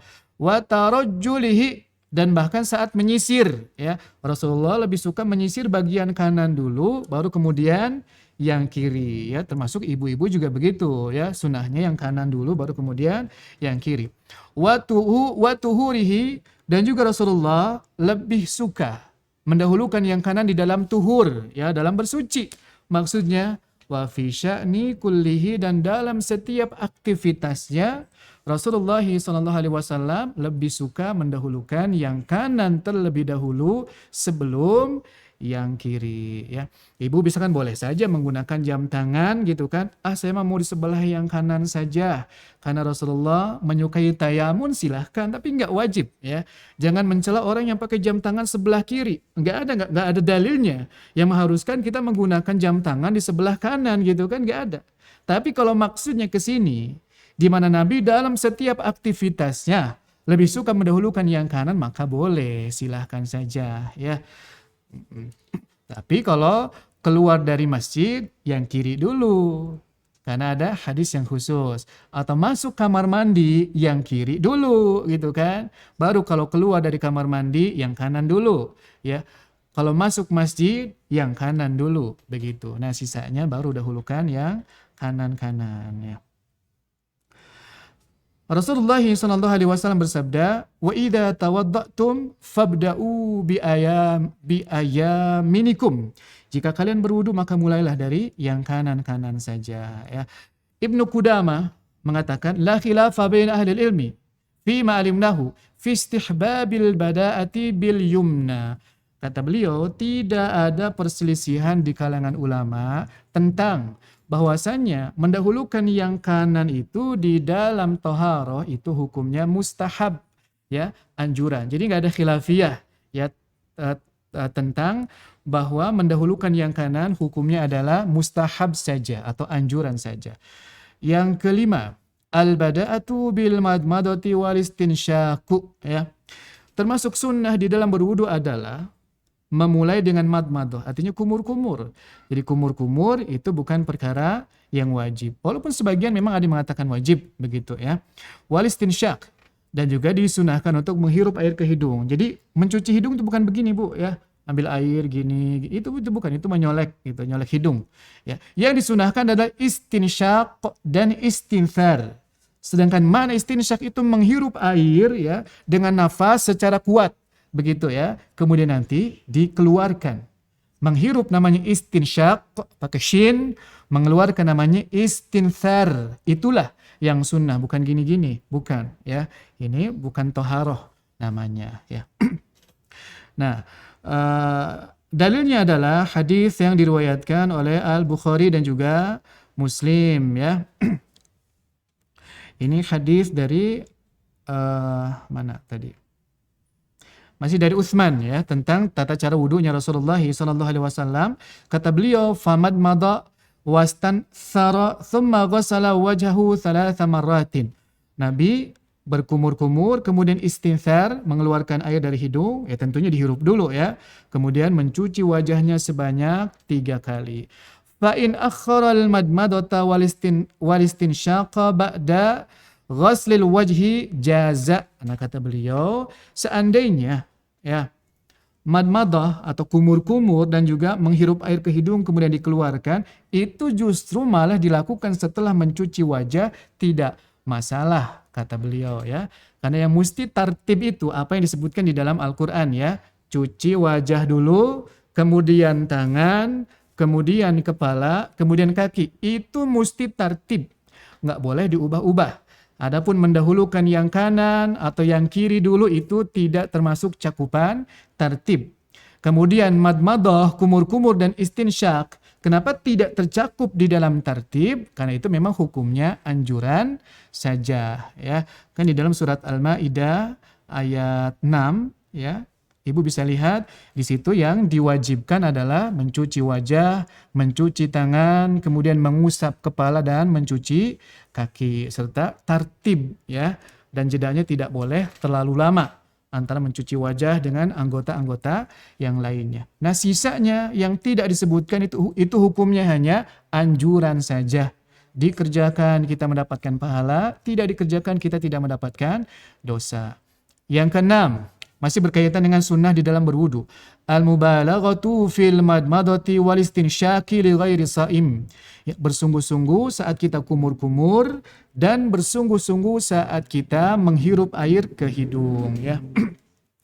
Dalilnya adalah hadis yang diriwayatkan oleh Al-Imam Ahmad, Abu Dawud dan yang lainnya, dan ini adalah hadis yang sahih. Rasulullah SAW bersabda, asbigil wudu'a, sempurnakanlah wudu. Khalil bainal asabi, ya gosok-gosoklah di antara jari jemari, wa baligh fil istinsyaki illa an takuna shaiman, dan hendaklah kalian bersungguh-sungguh di dalam istinsyak, artinya di dalam menghirup air ke hidung, kecuali ketika lagi berpuasa, ya. Kalau sedang berpuasa sewajarnya saja, ya, jangan sampai terhirup kemudian nanti malah masuk ke kerongkongan, malah masuk ke dalam lambung, ya. Itu tidak boleh seperti itu. Tapi kalau di luar puasa justru mesti bersungguh-sungguh. Bahkan seandainya terhirup sampai kerongkongan, bahkan sampai ke perut misalkan, itu kan tidak membatalkan puasa, ya. Dan itu pun tidak akan berbahaya sebetulnya. Apalagi menghirup pun tidak mesti kan masuk ke dalam kerongkongan dan tidak mesti masuk ke dalam lambung, ya. Intinya mesti sungguh-sungguh, bukan hanya gitu aja, enggak ya. Makanya ibu jangan heran ya kalau misalkan mendengar orang lain berwudu yang sudah tahu sunnah, bahkan sampai kedengaran gitu kan, seruput gitu kan Bu ya. Itu bukan disengaja supaya suaranya terdengar keras, bukan. Tapi memang itu usaha yang dilakukan oleh orang yang berwudu supaya betul-betul ya mubalaghah, bersungguh-sungguh di dalam istinsyak, ya. Nah, adapun yang dimaksud dengan bersungguh-sungguh di dalam kumur-kumur, ya, diupayakan bahwa air itu bisa menjangkau seluruh bagian mulut kita, ya. Jadi jangan cuma sampai begini dong. Gitu enggak, itu mah kayak main-main ya, tapi mesti sungguh-sungguh. Gimana caranya air itu bisa menjangkau seluruh bagian mulut kita dan air bisa kita hirup sampai ke dalam hidung kita. Nanti kita keluarkan ya. Dan kita mesti yakin ya, apa yang diperintahkan oleh Allah dan Nabi-Nya itu tidak mungkin sesuatu yang mencelakakan kita. Itu tidak mungkin. Ya, jangankan secara ukhrawi, artinya kita akan mendapatkan pahala di akhirat kelak. Secara duniawi saja pasti itu ada manfaatnya, walaupun tidak kita teliti. Ya, yakin saja kepada Allah Azza wa Jalla. Yang ketujuh, ya, al-madmadatu wal istinsyaku min kaffin wahidatin. Kumur-kumur dan juga menghirup air ke hidung itu disunahkan dari satu telapak tangan. Jadi bukan dua telapak tangan begini ya. Bukan begini. Walaupun itu boleh. Ya, tapi yang lebih afdol, yang lebih sesuai dengan anjuran adalah hanya menggunakan satu telapak tangan saja. Nah, air yang berada di telapak tangan ini coba ibu latih, itu untuk mulut, kumur-kumur, juga untuk istinsyak ya, untuk dihirup ke hidung. Itulah yang diajarkan oleh Rasulullah SAW. Apa dalilnya? Dalilnya adalah hadis yang diriwayatkan oleh Al-Imam Al-Bukhari dan juga Muslim dari Abdullah bin Zaid yang menceritakan tentang tata cara wudunya Rasulullah SAW. Kata beliau, Rasulullah SAW memasukkan tangannya ke dalam wadah air. Nah, ini juga sebagai tuntunan ya. Jadi boleh kita langsung memasukkan tangan kita ke dalam wadah air.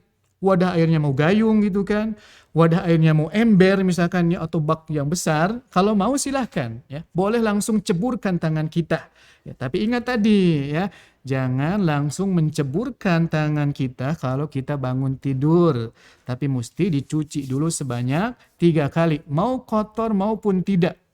Karena yang menjadi patokan kita bukan untuk mensterilkan tangan kita dari misalkan dari bakteri-bakteri, bukan itu tujuan utama kita. Tujuannya adalah untuk mengikuti ya ajaran Rasulullah SAW agar kita mendapatkan ridhonya Allah, mahabbatullah, mendapatkan surga, dihindarkan dari neraka Allah Azza wa Jalla ya. Jadi sekali lagi kita latih nih Bu ya. Saya juga dulu awalnya nggak bisa Bu ya. Tapi saya latihan di kamar mandi gimana caranya menghirup air untuk madmadah, kumur-kumur dan untuk istinsyak ya. Kata Abdullah bin Zaid, Rasulullah SAW memasukkan tangannya ke wadah ya, kemudian mengeluarkannya famadmada wastansyaqa min kaffin wahidatin. Maka Nabi pun kumur-kumur dan menghirup air ke hidung dari satu cidukan telapak tangan. Fafa'ala dzalika thalathan.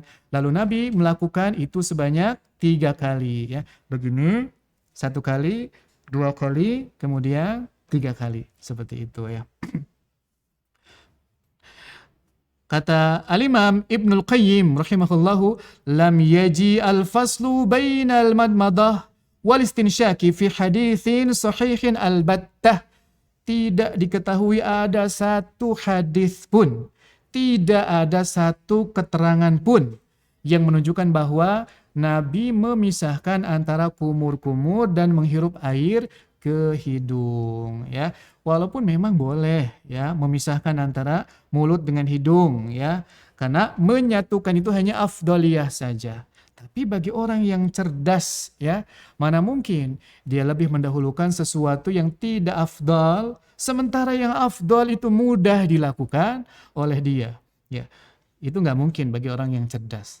Apalagi mudah caranya. Yang ke-8, fi mashir ra'si tusannu as-sifa al-masnunah. Begitu juga di dalam mengusap kepala ya. Ingat Bu ya, di dalam Al-Qur'an kepala itu bukan dicuci, tapi diusap.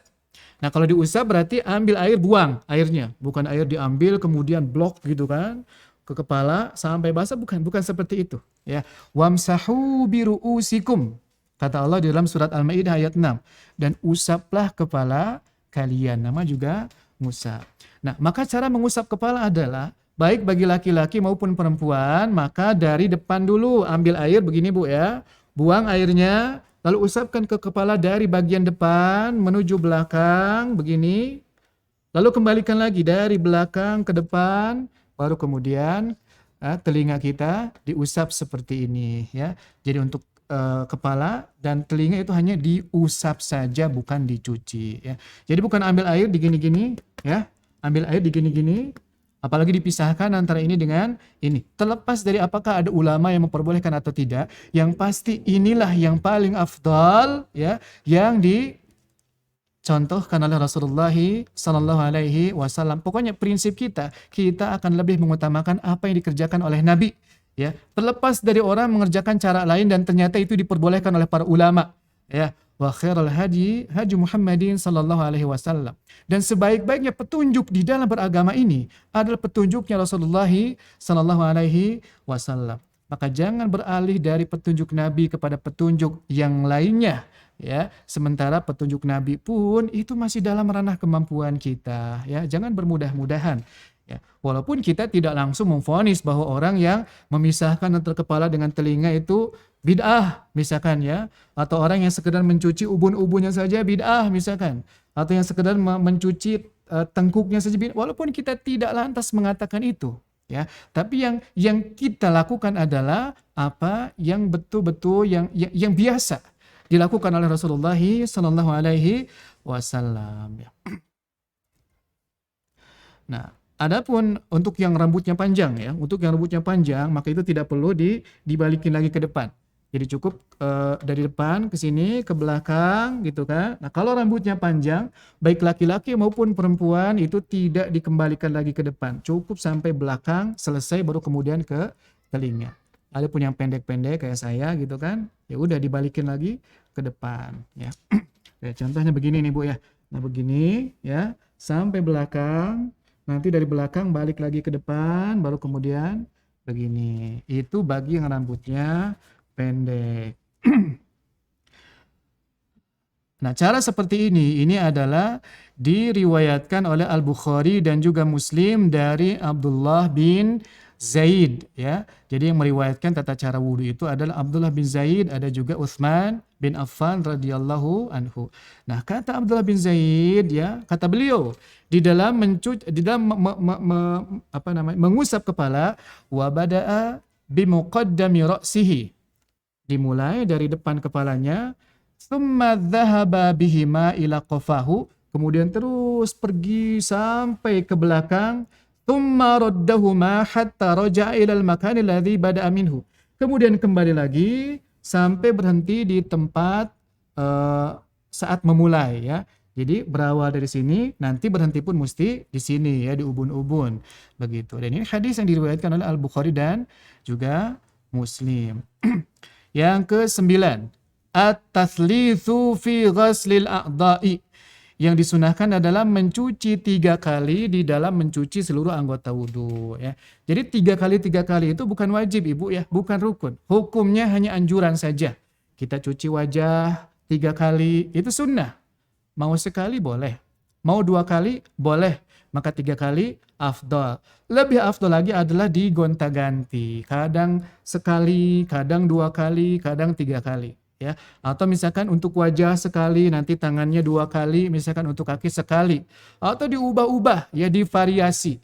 Ya, karena memang contoh dari Nabi SAW terkait hitungan berapa kalikah kita mencuci gitu kan anggota tubuh kita saat berwudu itu berbeda-beda, dan ini bukan khilafiyah yang bertubrukan, enggak. Justru ini cara yang bervariasi yang dianjurkan oleh Nabi untuk dilakukan oleh umatnya sallallahu alaihi wasallam. Dalam hadis yang diriwayatkan oleh Al-Bukhari, ya, Rasulullah sallallahu alaihi wasallam sebagaimana diriwayatkan oleh Utsman, anna Nabiyya sallallahu alaihi wasallam tawaddu'a thalathan. Nabi berwudu 3 kali mencucinya. Kemudian ya, dalam riwayat yang lain ada yang menyebutkan sekali, dalam riwayat yang lain ada yang menyebutkan 2 kali ya. Jadi sebagaimana yang tadi saya jelaskan, sunnahnya adalah berubah-ubah. Apalagi kalau disesuaikan dengan kondisi air ya. Kalau di belakang kita misalkan sedang tablik akbar nih, ya kemudian ngantri, kita berwudu, di belakang kita masih ada 10-100 orang, maka jangan keenakan. Sunnah nih 3 kali, ngambil air banyak-banyak, jangan ya. Cukup sekali-kali, cukup sekali-sekali saja semuanya. Dimulai cuci tangan sekali, kemudian madmadoh dan istinsyak juga sekali, cuci wajah sekali, tangan kanan sekali, tangan kiri sekali, apalagi mengusap kepala. Memang biasanya Nabi hanya sekali saja, kaki pun sekali-sekali ya. Nah itu lebih afdal lagi kalau dikaitkan dengan keadaan seperti itu. Apalagi misalkan ibu ya di pesawat misalkan atau di mana yang kita hanya berwudu dengan menggunakan air terbatas, hanya segelas air botol kecil ya, kita sudah bisa berwudu sebetulnya. Tapi caranya tadi ya, semuanya sekali-sekali dan cukup membasahi anggota tubuh. Kan kita bukan sedang mandi ya, kita bukan sedang bersih-bersih, tapi sedang membasahi anggota wudu. Yang penting anggota wudu itu basah ya, terkena semuanya anggota wudu itu dengan air, maka sudah dikatakan sah wudunya ya. Berikutnya yang ke-10, ad-du'aul waridu ba'dal wudu'i, ya disunahkan untuk membaca doa setelah kita berwudu. Dalam hadis yang diriwayatkan oleh Imam Muslim, Rasulullah sallallahu alaihi wasallam bersabda, "Ma minkum min ahadin yatawadda fayublighu au fayusbighul wudu'a." Kemudian dia tidaklah salah seorang di antara kalian berwudu, kemudian dia menyempurnakan wudunya. Ya artinya memenuhi semua yang dianjurkan. Begitu ya. Semuanya basah, kemudian kalau tangan itu disela-sela, kalau janggot juga sama disela-sela sampai ke dalam begitu kan. Nah kata Nabi, kalau orang berwudu kemudian menyempurnakan wudunya, tsumma yaqul. Kemudian setelah wudu dia membaca asyhadu an la ilaha illallah. Aku bersaksi bahwa tidak ada yang diibadahi dengan benar kecuali Allah. Wa anna Muhammadan abdullah wa rasuluh. Dan aku bersaksi bahwa Muhammad itu adalah hamba Allah dan utusan Allah. Illa futihat lahu abwabul jannati tsamaniyah yadkhulu min ayyiha sya'a. Kecuali orang yang seperti itu akan dibukakan baginya 8 pintu surga dan dia akan dipersilahkan untuk masuk melalui pintu manapun yang dia kehendaki ya. Ternyata fasilitas untuk mendapatkan surga itu banyak ya. Bahkan dengan cara yang sederhana, tadi dengan berwudu secara sempurna sesuai dengan tuntunan Nabi, kemudian setelahnya membaca doa yang tadi saya sebutkan, maka surga ya, 8 pintu itu semuanya dibuka oleh Allah Subhanahu wa taala dan akan dipersilahkan. Silahkan ibu mau masuk pintu yang mana? Pintu ini boleh, pintu ini boleh, pintu ini boleh ya. Itulah di antara keutamaan kita melaksanakan sunnah-sunnah Rasulullah sallallahu alaihi wasallam. Nah, Ibu ya, baru sampai sini saja mungkin ya. Jadi waktu yang muaqqatah atau yang mauqutah yang diikat dengan waktu itu pun baru kita bahas yang pertama. Jadi waktu sebelum fajar. Waktu sebelum fajar pun baru dibahas bagian yang pertama, yakni waktu yang berkaitan dengan bangun tidur ya, bahkan yang berkaitan dengan qiyamul lail, dengan witir, dengan kunut witir, itu pun belum kita bahas ya. Silahkan kalau ada yang ingin ditanyakan ya, sampai sini saja dulu ya. Boleh kita sampai jam 3 waktu Indonesia bagian Barat. Kalau khair Ustaz. Masya Allah. Sunnah yang oleh generasi kita sekarang sudah jauh bergeser tingkat urgensinya dibanding dengan generasi salafus soleh, ternyata berpengaruh penting ya pada lembutnya hati, terus tadi mendapatkan kecintaan Allah, penjagaan maksimal Allah, doa yang dikabulkan. Semoga kita di sini mendapat kemudahan insya Allah dari Allah Subhanahu wa taala untuk terus istiqomah menjalankan semua ibadah, walaupun kadang memang bertentangan dengan syahwat atau keinginan ya teman-teman. Tetap semangat ya. Kita juga tahu pentingnya ini niat yang tadi Ustadz garis bawahi bahwa ternyata ibadah-ibadah itu amal itu tergantung niatnya gitu. Nah, ini emang baru sebelum fajar dan masih sedikit yang dibahas. Masih insya Allah sedikit nanti Ibu ya. Ya ke depan akan ada kelanjutan insya Allah ya Ustadz ya. Insya Allah. Saya open mic ya teman-teman yang mau bertanya silahkan. Ini sekarang yang hadir berapa banyak Bu? Tadi tuh cuaca di Jakarta jelek, Ustadz katanya pada banyak yang ketendang, itu koneksinya jelek. Nih kalau sekarang jadi 20. Alhamdulillah. Saya boleh bertanya Pak Ustadz? Boleh, silahkan Ibu. Assalamualaikum Pak Ustadz. Saya mau bertanya, Waalaikumsalam. kalau wudhu itu dilakukan ketika setelah mandi, apakah saya berpakaian lengkap dulu baru wudhu, atau boleh langsung sebelum berpakaian langsung wudhu? Nggak masalah Terima Ibu kasih ya. Pak Ustadz. Ya. Nggak masalah Ibu mau wudhu dalam keadaan telanjang juga nggak masalah ya. Nggak masalah. Oh begitu. Karena ada yang mengatakan harus berpakaian lengkap dulu baru berwudhu, karena tidak boleh telanjang sambil berwudhu, begitu Pak Ustadz. Boleh ya. Bahkan kan kalau Ibu mau mandi janabah gitu kan, setelah haid atau setelah berhubungan dengan suami kan disunahkan kan, sebelum kita mandi kan berwudhu ya. Apakah kita berwudhu dalam keadaan berpakaian? Enggak ya. Biasanya kita kalau mau mandi janabah kita sudah menanggalkan seluruh pakaian kita, baru kemudian kita mulai untuk berwudu ya. Tapi jangan lupa nanti tadi sebelumnya cuci tangan dulu ya. Baru kita berwudu, lalu kemudian kita melakukan mandi sesuai dengan aturan-aturan yang berlaku. Jadi nggak masalah ya, nggak masalah, nggak ada kewajiban kita harus pakai baju terlebih dahulu. Bukan syarat, bukan rukun, bukan. Baik, terima kasih Pak Ustadz. Iya. Pak Ustadz, Assalamualaikum warahmatullahi wabarakatuh. Saya Meli. Iya, silakan Bu Meli. Di mana Bu Meli?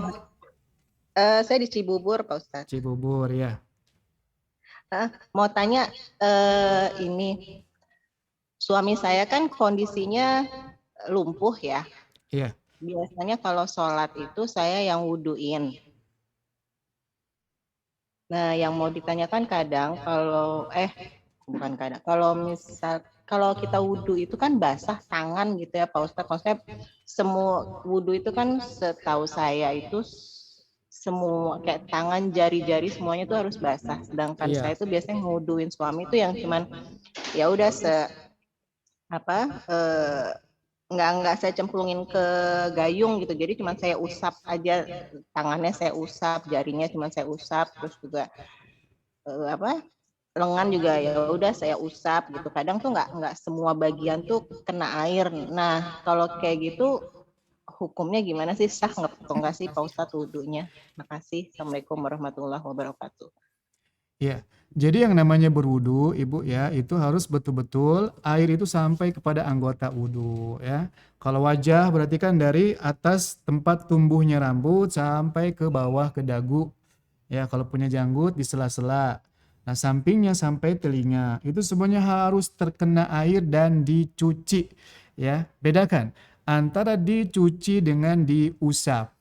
Kalau diusap kita cukup membasahi telapak tangan, digini-gini saja itu sudah cukup. Tapi ingat ya, fagsilu wujuhakum, kata Allah, cuci wajah kalian. Maka tidak ada cara lain.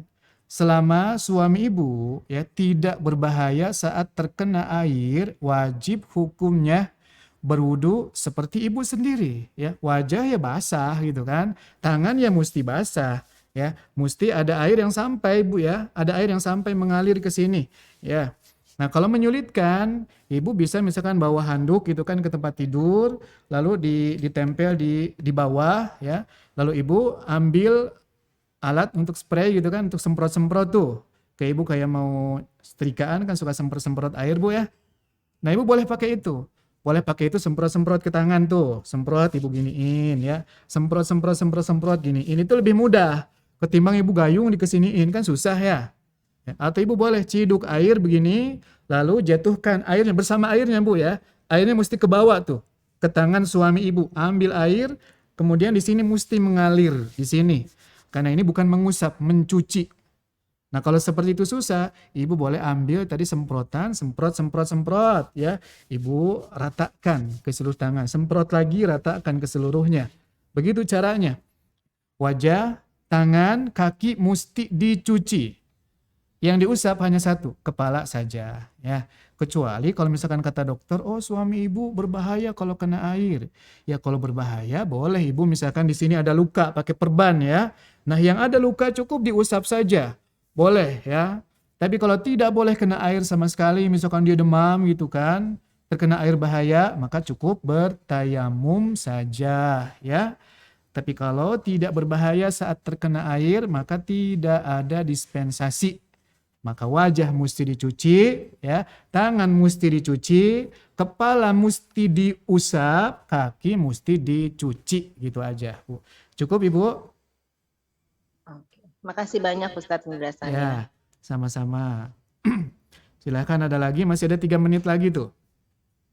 Ustadz, untuk doa setelah wudhu itu harus mengangkat tangan atau enggak Ustadz? Bebas ya. Ngangkat tangan hukumnya anjuran saja. Ibu mau mengangkat tangan silahkan, tidak pun nggak apa-apa. Ustadz, Assalamualaikum. Waalaikumsalam warahmatullahi wabarakatuh. Rahmi dari Depok. Iya, dari Depok. Yang tadi masalah mengusap rambut yang seperti contohkan itu, mungkin Ngusap kepala Ibu, bukan ngusap rambut ya. ya usap kepala itu dari ubun-ubun ke belakang terus tarik lagi ke tempat awal. Nah, bagi ibu-ibu misalnya ya, ibu-ibu yang otomatis harus membuka hijab dong semuanya. Gimana itu Ustaz? Kalau misalnya di jalan atau tempat nggak memungkinkan untuk membuka hijab seluruhnya gitu loh. Bagaimana itu Ustaz? Iya. Ya, jadi bagaimana keadaannya kalau ibu tidak sampai bisa membuka hijab ya? Maka pertama, kalau ibu masih bisa mendapati toilet yang khusus bagi perempuan, maka itu wajib ibu dahulukan. Ya, misalkan di luar ada tempat wudhu Bu, tapi terbuka ya. Sementara di dalam ada toilet, yang mana ibu bisa berwudhu dengan bebas tanpa terlihat oleh laki-laki yang bukan mahram. Maka kewajiban ibu masuk dulu ke tempat yang ada privasinya, begitu Bu ya. Nah, bagaimana misalkan ibu betul-betul berada di tempat yang sama sekali tidak mendapatkan privasi ya? Maka ibu cukup mengusap di atas kerudung saja ya. Begitu. Jangankan perempuan, laki-laki pun Bu, kalau dia menggunakan imamah Bu. Ini yang penutup kepala yang di uwal-uwal gitu kan Bu ya. Tahu Ibu? Nah, ya serban itu pun boleh diusap saja. Nah, begitu apalagi perempuan. Ya. Paham Ibu? Berarti Mas gini misalnya ya contohnya kayak misal berhenti di pom bensin gitu kan, tempat wudhunya, tapi memang tidak bisa untuk berwudhu di luar, tapi boleh kita berwudhu di dalam arti yang ada WC-nya. Boleh, silakan.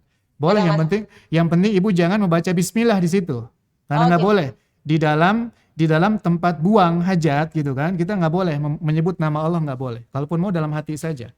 Ya, dan tasmiyah bukan wajib. Ya, tadi kan anjuran saja. Oh gitu. Tayyib. Syukran. Jazakallah. Wa iyaki. Ada lagi? Punten Ustaz, saya dari Bandung. Silakan. Menyambung pertanyaan yang sebelumnya terkait kondisi darurat. Tadi kan masalah hijab ya. Bagaimana dengan kaos kaki? Ketika kondisi kita benar-benar darurat, harus terbuka. Bisa nggak usah buka kaos kaki gitu, gimana Ustaz? Ya, jadi begini ya, Kalau ibu ya, sebelum memasang kaus kaki dalam keadaan suci, artinya sudah berwudu terlebih dahulu, maka ibu nanti ketika batal lagi, ibu boleh mengusap kaus kakinya atau mengusap sepatunya. Begitu ya. Kalau ibu misalkan mau kemana, ibu orang Bandung gitu kan. Oh, orang Bandung mau kemana? Mau ke TSM mau jalan-jalan gitu kan. Tapi supaya ibu nanti bisa hanya mengusap kaus kaki saja atau sepatu saja, maka pastikan sebelum ibu menggunakan kaus kaki, maka ibu harus dalam keadaan suci terlebih dahulu. Maka nanti ibu boleh mengusapnya. Dalam kitab-kitab fikih ada pembahasan mashul khuffi, mengusap khuf. Dan termasuk cakupannya adalah mengusap kaus kaki. Itu berlaku bagi perempuan dan berlaku bagi laki-laki ya. Kalau bagi musafir, maka ibu boleh untuk tidak membuka kaus kaki atau sepatu selama 3 hari ya. Tapi bagi yang mukim, baik laki-laki maupun perempuan, itu hanya berlaku 1 hari saja. Ya, 1 hari ibu boleh sama sekali tidak membuka kaus kaki ya, tidak membuka sepatu, tapi cukup mengusapnya saja. Tapi tadi syaratnya harus dipakai dalam keadaan suci ya, dan tidak dibuka begitu ya. Harus dipakai terus-terusan, karena kalau dibuka ya ibu mesti diulangi lagi ya. Dibuka ibu wudu lagi berarti ya. Baru kemudian wudu secara sempurna ya, secara betul, dan kakinya pun dicuci seperti biasa, baru kemudian dipakai nanti boleh diusap kaus kakinya. Nah, bagaimana kalau saya menggunakan kaus kaki tidak dalam keadaan suci? Maka di sana tidak ada dispensasi seperti mengusap kerudung. Kenapa? Karena untuk kaus kaki, untuk sepatu itu sudah ada tuntunannya dari awal ya. Boleh, silahkan. Yang mukim, yang musafir tidak sampai mencuci kakinya. Syaratnya pakai dulu wudu dulu sebelum menggunakan kaus kaki itu. Difahami, Bu? Baik Ustaz, syukran. Iya. Ada lagi?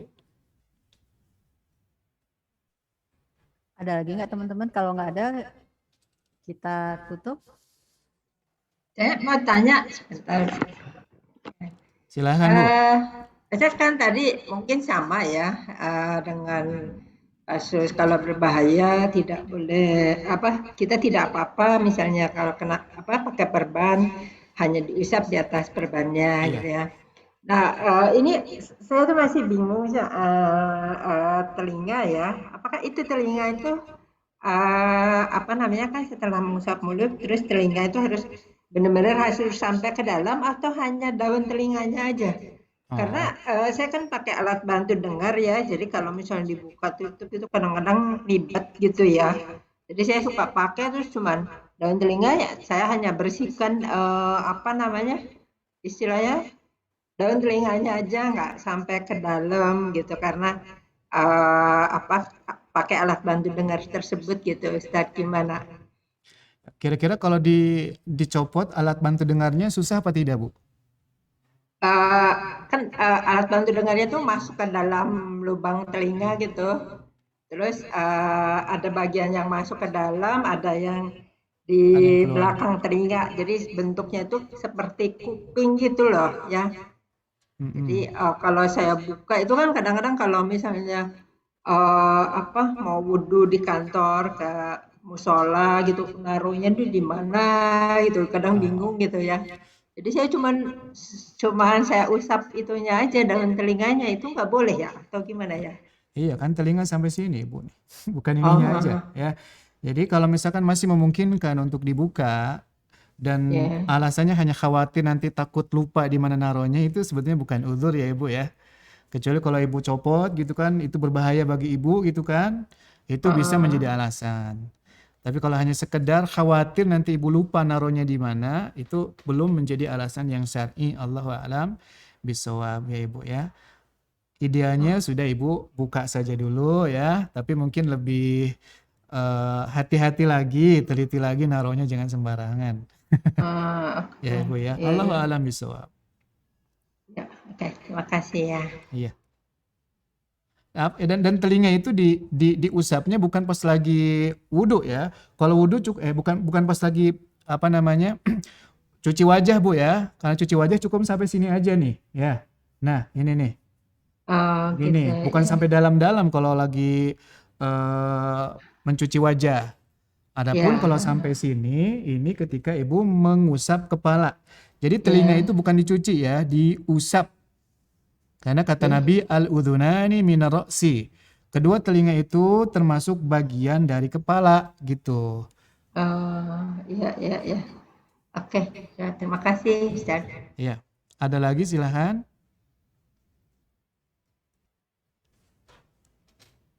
Udah semua ya teman-teman ya. Ini kalau ditanyain ada lagi nanti sampai subuh kita Ustadz terus di sini. Masih ada 4 menit Bu, silahkan kalau mau. Sampai jam 3 tuh saya kasih. 3 menit lagi tuh ada tuh. Teman-teman gimana? Di depan saya ada timer Bu, bisa kelihatan Bu. Masya Allah. Pak Ustadz, maaf, ini kebetulan ada suami saya ikutan. Tadi yang mengenai setelah kita melakukan hubungan suami istri itu kita tadi langsung wudhu atau bagaimana Pak Ustadz? Wudhu dulu, saya sih bisa suka junub dulu Pak Ustadz, baru wudhu untuk sholat atau bagaimana? Ya, jadi Ibu ketika Ibu mandinya kapan? Bangun tidur apa sebelum tidur? Mandinya setelah bangun tidur. Nah, kalau bangun tidur maka tadi runutannya apa dulu Bu? Kucek-kucek dulu mata ya. Iya. Kemudian baca doa bangun tidur ya. Alhamdulillahilladzi ahyana ba'da ma amatana wa ilaihin nusyur. Kemudian boleh Ibu keluar lihat ke langit kemudian baca 10 ayat terakhir dari Ali Imran. Boleh silahkan. Kalaupun tidak bisa atau tidak mampu, boleh Ibu sebahagian sunnah dikerjakan, sebahagiannya tidak ya. Iya. Kemudian Ibu masuk kamar mandi ya, jangan lupa sebelum masuk kamar mandi di luar baca Bismillah. Kemudian Allahumma inni a'udzubika minal khubuthi wal khaba'ith. Masuk kamar mandi, ingat ya, kalau Ibu mau langsung mandi, pertama Ibu cuci tangan dulu, ingat. Karena nggak boleh langsung nyeburin tangan ke tempat penampungan air ya. Cuci tangan dulu 3 kali. Nah, setelah cuci tangan 3 kali, Ibu baru kemudian berwudu seperti wudunya akan sholat. Jadi wudu dulu. Wudu sempurna seperti biasa ya. Nah, setelah wudu baru Ibu melakukan mandi janabah yang diawali dengan membasahi kepala dulu 3 kali. Ibu ambil air ya, kemudian ke kepala 3 kali tuh ya. Nah, Ibu remas-remas semuanya. Nah, setelah itu baru Ibu basahi seluruh tubuh. Jangan lupa tapi pas Ibu masuk kamar mandi, Ibu niatkan dalam hati, saya masuk kamar mandi itu untuk melakukan mandi dan bukan mandi biasa nih, tapi mandinya untuk menghilangkan hadas akbar. Ya, bukan nawaitul ghusla, bukan begitu. Cukup Ibu di dalam hati itu ada maksud aja. Mau ngapain sih Ibu masuk kamar mandi gitu kan? Mau sekedar ngilangin gerah gitu? Oh bukan, pasti Ibu juga ngerti kan dalam hati, oh saya mandi bukan mandi biasanya, tapi mandi ingin raf'ul hadatsil akbar, menghilangkan hadas yang besar ya. Jadi wudu dulu Ibu, karena di antara sunnah dari rangkaian mandi janabah adalah berwudu sebelum mandi. Tapi hukumnya hanya sunnah saja, anjuran saja ya. Begitu. Nah, tapi sunnahnya juga tadi saya kelewat ya. Jadi sebelumnya Ibu cuci dulu kemaluan ya. Ibu setelah cuci tangan tadi ya, pas masuk kamar mandi ya cuci tangan kan? Iya. Nah, cuci kemaluan sampai bersih. Kemaluan cuci dulu sampai bersih ya, boleh pakai sabun, boleh tidak, silahkan. Baru setelah cuci kemaluan itu tangan juga digosok-gosok. Boleh digosok-gosok ke lantai, boleh pakai sabun gitu kan, silahkan. Setelah selesai, baru Ibu berwudu seperti biasa, wudu. Kemudian basahi kepala 3 kali. Setelah itu ya basahi badan kita dengan air ya, mau pakai sabun silahkan, tidak pun silahkan. Kalau seluruh tubuh kita sudah terkena air, artinya sudah selesai mandi janabahnya. Nah nanti Ibu boleh wudu lagi, boleh tidak ya, pas Ibu selesai mandi. Kecuali kalau Ibu pas lagi mandi menyentuh kemaluan. Dan menyentuh kemaluan itu para ulama berselisih pendapat. Ada yang mengatakan wudu itu batal kalau menyentuh kemaluan. Ada yang mengatakan tidak. Nah kalau Ibu misalkan taruhlah mengambil pendapat bahwa menyentuh kemaluan itu membatalkan wudu ya, Maka walaupun tadi sudah wudhu sebelum ibu mandi, maka ibu harus wudhu lagi setelah mandi. Tapi kalau ibu tidak menyentuh kemaluan, misalkan ya pas lagi mandinya, mau ibu berpendapat menyentuh kemaluan itu batal maupun tidak, maka tidak perlu wudhu lagi. Paham nggak, Bu? Paham, baik. Jadi terima kasih Iya. Pak Ustadz. Ya. Iya. Sudah ya Bu ya, udah jam 3, udah habis waktunya. Baik Ustadz. Silakan, mau ditutup sama ibu apa sama saya? Sama Ustadz, alhamdulillah. Sama Ustadz aja Ustadz. Ya baik Bu ya, mudah-mudahan kita berjumpa kembali di lain kesempatan. Saya mohon ampun kepada Allah jika ada ucap kata yang keliru, dan juga mohon maaf kepada ibu sekalian jika ada tutur kata yang kurang berkenan. Dan marilah kita tutup dengan doa kafaratul majlis. Assalamualaikum warahmatullahi wabarakatuh. Jazakallah khair Ustadz. Waalaikumsalam warahmatullahi Terima kasih Ustaz. Warahmatullahi wabarakatuh.